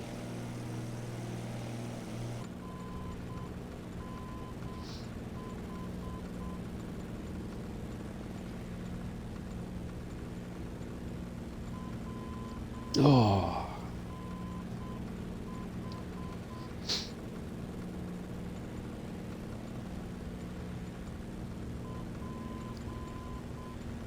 All right. So we are almost there. I do believe out in the distance there, that might be our airport. I think that's Amarillo Airport right there. I can see the lights kind of flickering. The runway, maybe? Maybe that's just a prop. Playing with my mind. I don't know. We'll find out soon. That would seem to be about 16 nautical miles away. That seems about right.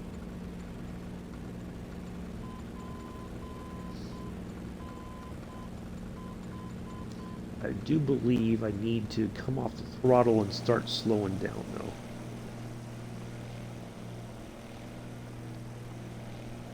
Let's get a little bit of flap to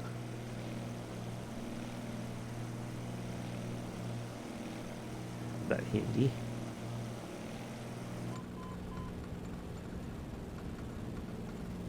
Now this is going to be the first time that I'm going to land this plane, so this may go very well, this may end in disaster. It's going to be one or the other. We shall find out soon enough.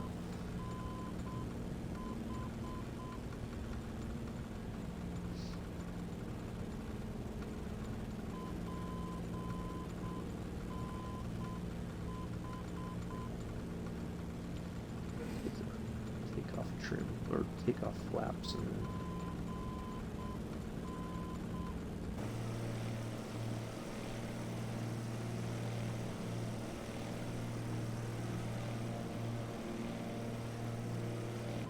Now the cool thing is here. Okay, so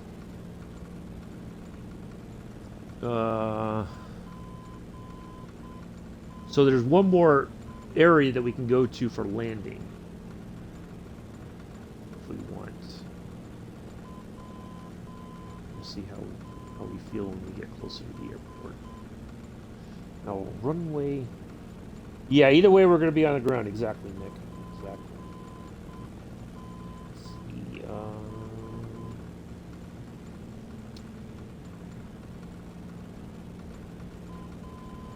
So from our VOR, actually, the one that we're flying to. Oh, okay. I see what they want you to do for a VOR approach. You go in and then you. That's not even missed approach. Okay, so if you go in, you basically go back and then line up. Oh, okay. Well, we're not going to do all that.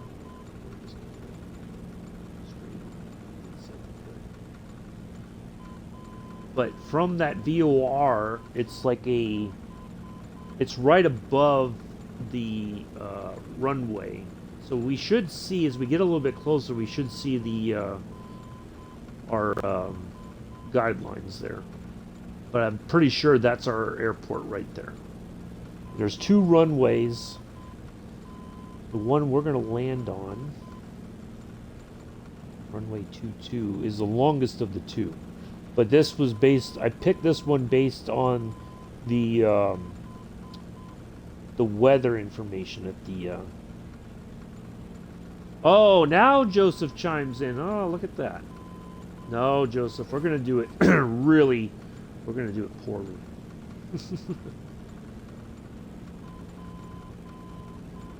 All right, I'm going to go ahead and turn off the autopilot. Moves the heading off, altitude hold mode, all that stuff. All right, so there's our guides.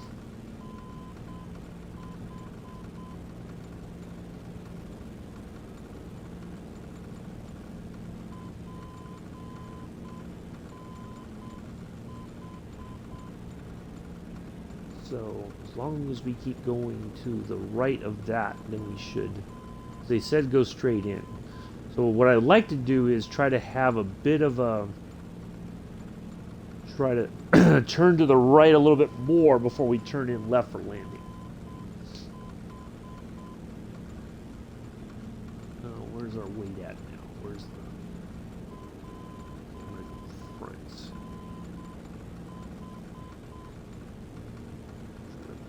Burn off some more of that fuel before we get on the ground.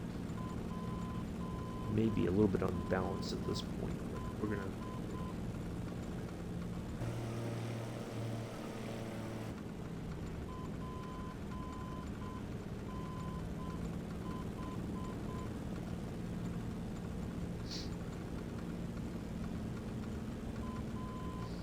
Now that you know you jinxed it now, Joseph, right?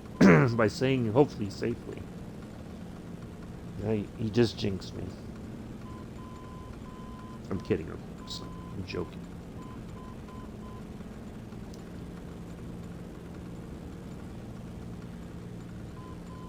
So we'll hit another level of flaps. So we're at 22% now. So there's like little notches in between. I think we can go ahead and turn that sound off too.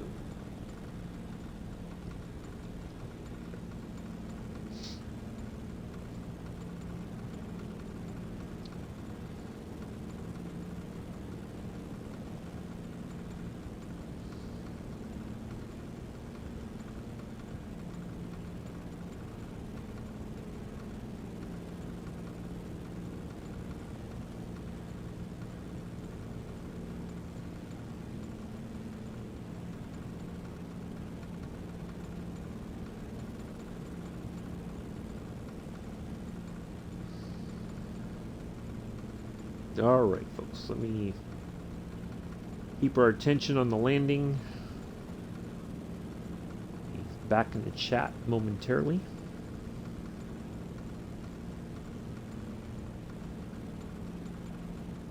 What's the final heading of? Let's see,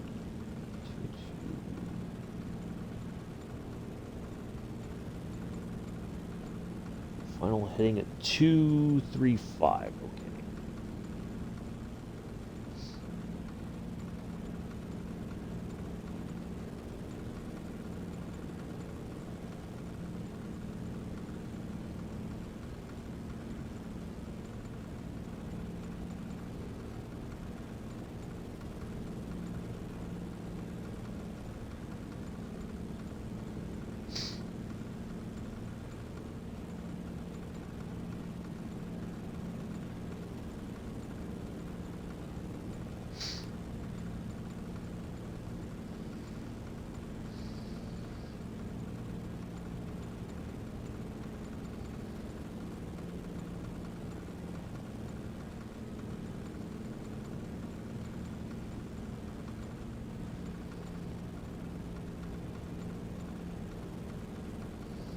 Oh, we got a handy. It looks like this.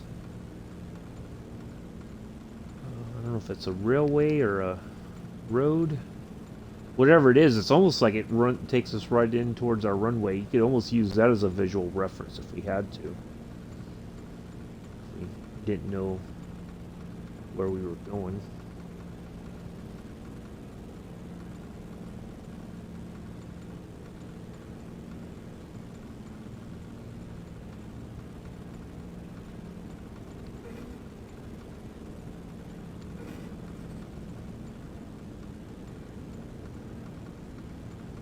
Alright, let me move back here.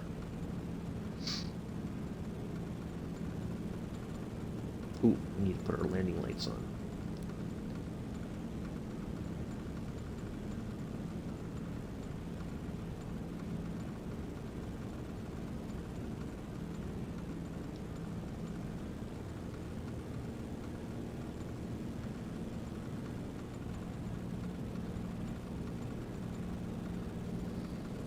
It's almost like you could fly along here and then turn in on that runway. If you, I guess if you had no other choice. Stopped off in, I've been through Amarillo a couple times. Good morning, Skydiver. How are you? We are just getting ready to land here in Amarillo, Texas. The Beaver. This one. Land-based non-pontoon version.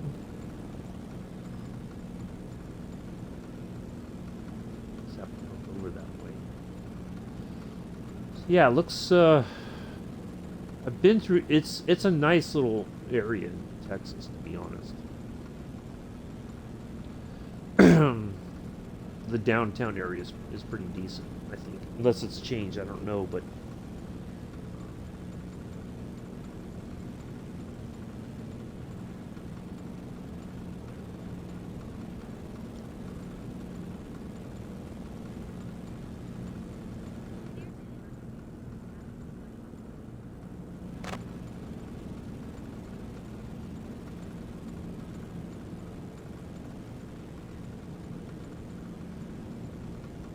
let's get on the ground here. Now, I kind of feel like what we're going to... Now, we have plenty of runway to work with. This is a very long runway.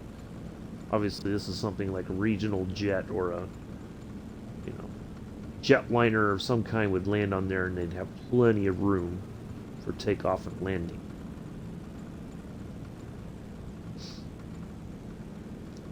But I kind of feel like with this being a tail dragger, our normal seems like what we've been doing is working in the Junkers 52. We come in a little bit flat, kind of slow down on approach, you know, as we get closer, and then everything just kind of settles down nice and gently. Now that may not work on this aircraft because it is way different than the Junkers 52. for the one engine that we've got, it seems like it's got a lot of power. Ooh, yeah. Okay, the trim is way off. I gotta bring that trim way down because it wants to trim up. The plane wants to keep going up.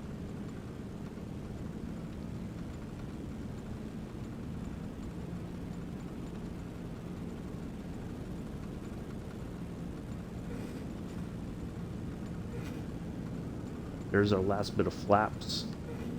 Oops, there we go.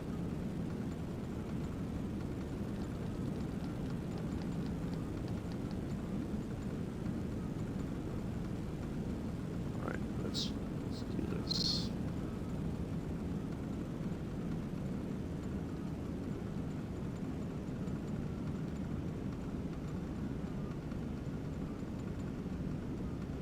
Still saying too fast. Wow. Why did it say it was 235 on final? Maybe I looked at the wrong runway stuff. We got plenty of runway to work with, I think.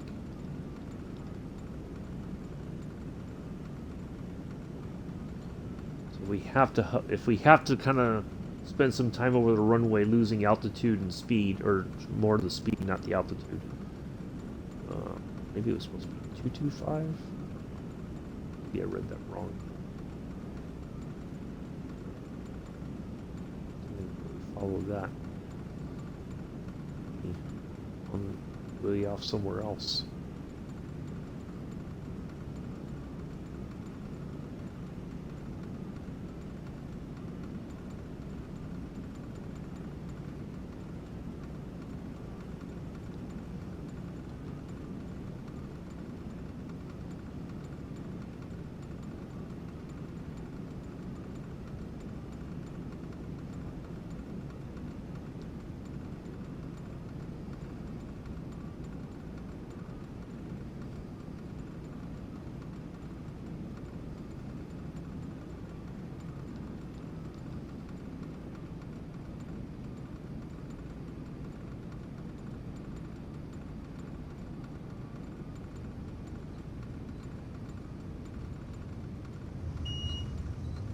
There's the stall.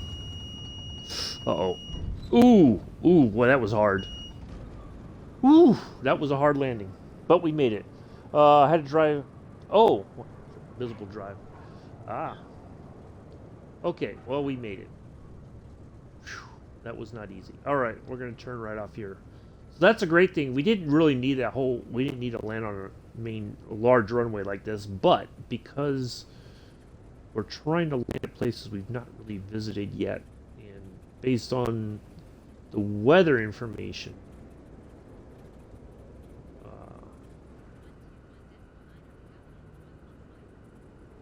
that was our best bet. But we made it. All right, let's. Ooh. 121.9. Parking. Well, at least we made it. Yeah, I was that was the first time landing that. That wasn't the best landing, but having not flown this from one point to another and landing on it, it wasn't too bad. I'd give it a C minus. We did a C landing. We got that C work. Can't ask for an A on that one. But we made it.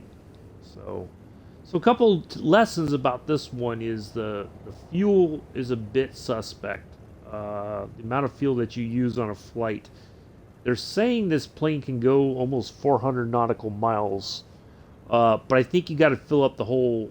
You got to fill up the whole plane. You got to fill it up with gas. You cannot just leave, because when I put the flight, like I was saying, when I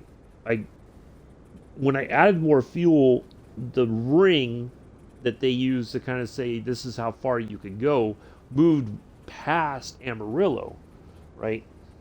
So I'm like, okay, if I put in 70% fuel, we should have more than enough to get there, and if we had to do a go around or whatever, we'll make it. Obviously that was not the case. We had to add some fuel along the way, so I think you got to tank the thing up the whole way. It's thirsty for fuel, it seems like. But I could be wrong. I mean, other people may have had different experiences with this already too. But that's just been my observation. Um, yeah. So, on behalf of myself and the entire flight group, we'd like to welcome you to Amarillo, Texas. Local time is 7:37 in the morning. We understand it's Thursday. And people are still working towards the weekend. But, you know, we had some folks come in and lurk and hang out and say hello and say goodbye, I guess, whatever. And we're thankful for your time with us today. We'll be back tomorrow in the DC-3, departing from Vancouver to Kelowna. We'll be in Canada. I do not know what kind of weather I'm going to fly in. We'll see what how it looks in the morning. We'll spawn in at our startup spot, wherever that may be there in Vancouver, and then we'll taxi out and take off and make our way east to the east. But if it looks really bad, we may change the weather. But we'll see. I kind of like to be able to get a live weather flight in with it just to see how we do, because that'll be the test for sure of our. We'll have to learn from that. I think we may just have to bite the bullet, do the live weather, so that way we're learning about the peculiarities of the aircraft, and especially on takeoff and landing.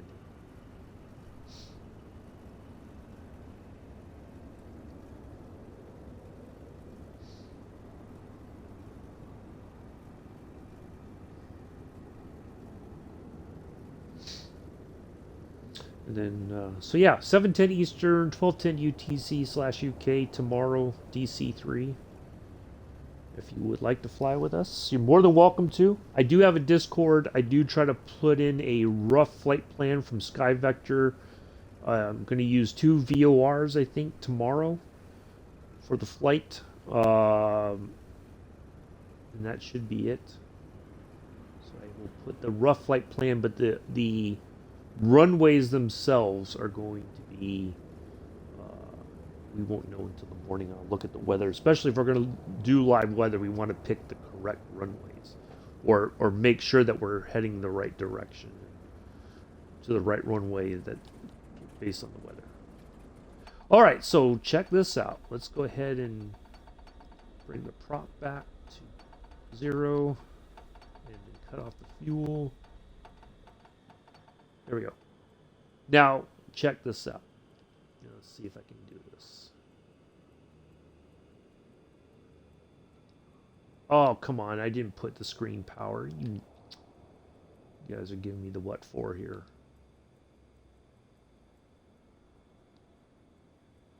Come on. I did it before.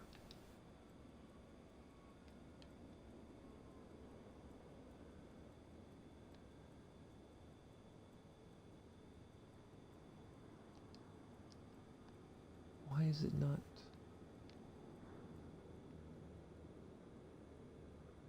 Okay, let's put the chocks. Can we do that? Chocks, tie downs, rudder lock.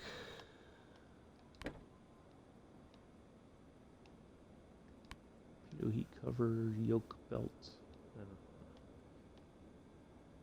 Left front door. Right, left rear door. Right front door. Right rear door. All right, there we go. So that's how the pilot doors look. Let me go out here and show you guys all this stuff,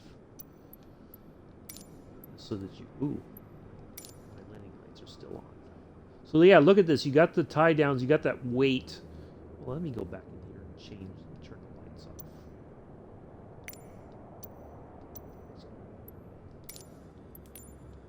Shouldn't, but it does.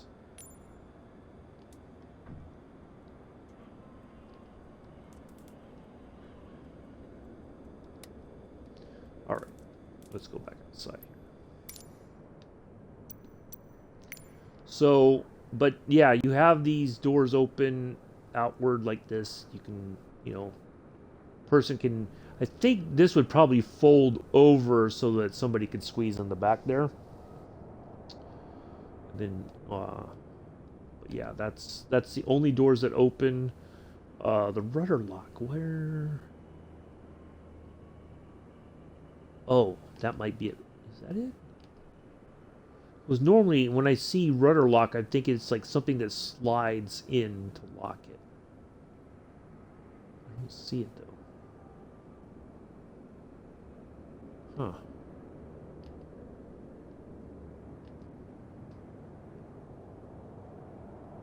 Yeah, you can't move the rudder, that's for sure. Okay, so it's locked. But yeah, that's how it all looks with the stuff all done. There's the cover for the pitot heater. There's what it looks like when the prop's not spinning. The engine from this, at least from what we can see, looks really good, I think. They did a fantastic job. But I do like, so this is, you put these weights down to keep the wings on the ground. And you got these nice, cool black and yellow chocks. Yeah. Let's see what other goodies can we put on here.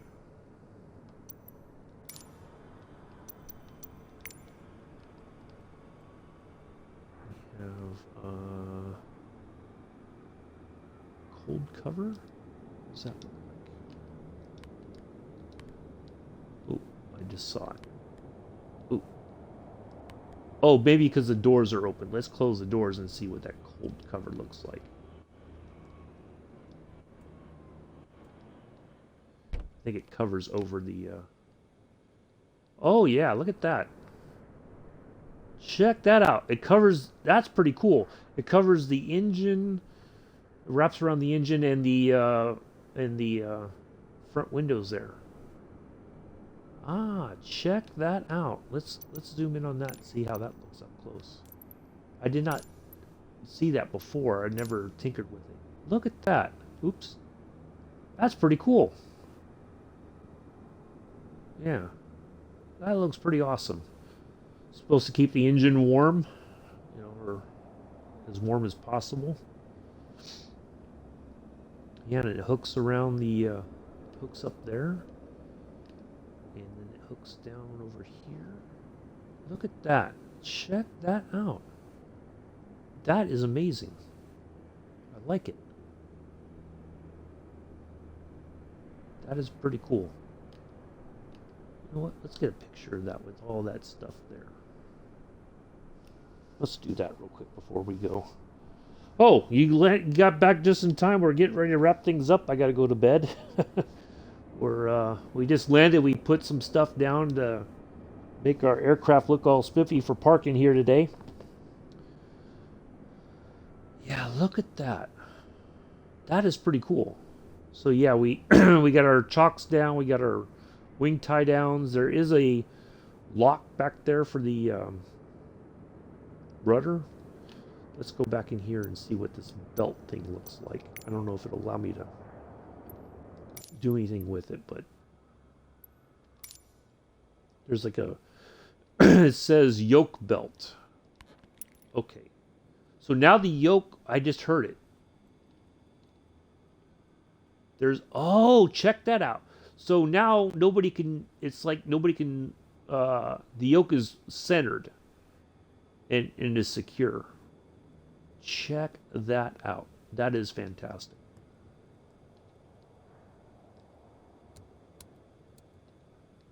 All right, let's turn our stuff off. That is pretty cool. So yeah, that's all the little extra bits and bobs. Oh, hey, no worries at all. Yeah, it's a pretty cool plane. I really like this, but I did not expect all this extra stuff like the, I didn't really tinker around with the our little flight or our pad over here, because that's all it does is just stuff that you can have that you gotta secure before you start the plane up. Like a normal, if you were doing this in the real world. But yeah, that is fantastic. I really like that. So let's go ahead and turn off our alternator and our battery. And then that should be it. 2 hours and 1 minute flying. It looks like we were supposed to fly. It would take longer, but we made it a little bit quicker. Let me do my stuff here on FS Hub before I forget. Put my hours in, and then we'll wrap things up.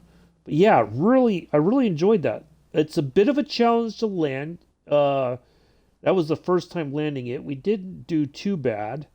But it's one of those planes that you got to practice a little bit more with to feel comfortable with it. It's got its own peculiarities, that's for sure.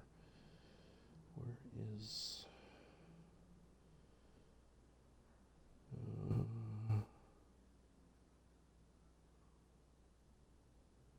there we go. We went from KOKC. We left at 12:23. Went to KAMA and landed at 14:24. Submit.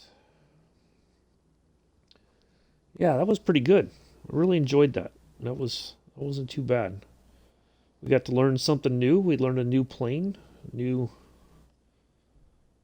stuff. Tomorrow we'll be back. Like I said, we'll be in the DC-3. We're going from Vancouver International to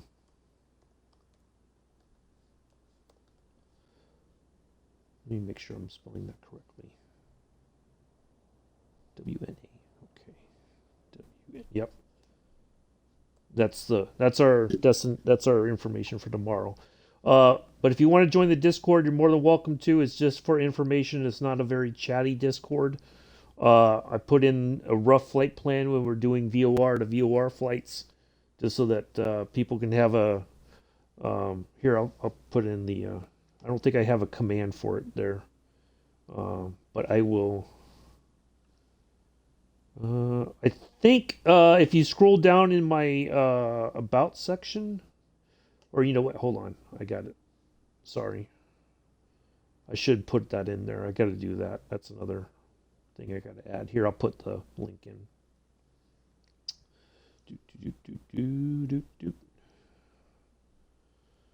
There we go. This should work. Oh, you found it. Okay, cool. Yeah, more than welcome to hang out. It's just for information. I put flight plan stuff. I do give a schedule for the following, like Sunday, I'll put the week schedule out on there.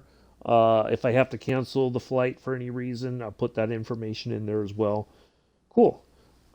Happy to have you along. So yeah, it's just for me to be able to communicate to people. And then I usually will post when I'm going live in about 30 minutes or so. I try to keep it roughly about the same time every day that we fly. Oh, there, Mick put it in too. Thank you, Mick. So yeah, that's what we got coming up. And then, so we're flying tomorrow. We're flying Saturday. If you want to fly jetliners with us, we're going from Oakland.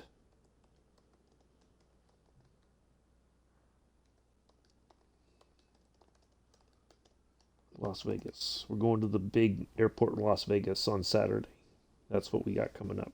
So if you want to fly on Saturday with us, you're more than welcome to. If you want to fly something different, or if you want to fly a different jetliner, or you want to fly a fighter jet,